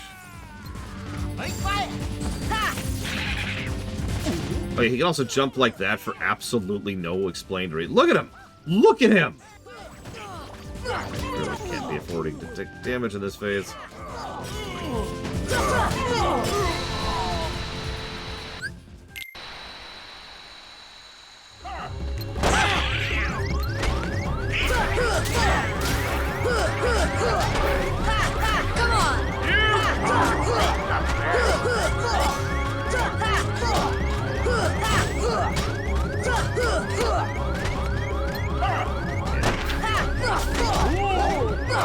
Come on! Come on!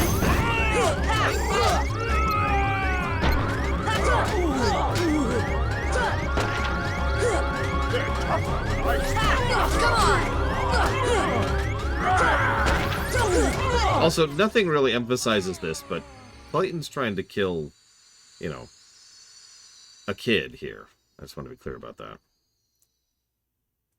Anyways, yeah, I'm 20 minutes into my lunch break, and we've got a platforming section after this. I'm going to go grab lunch.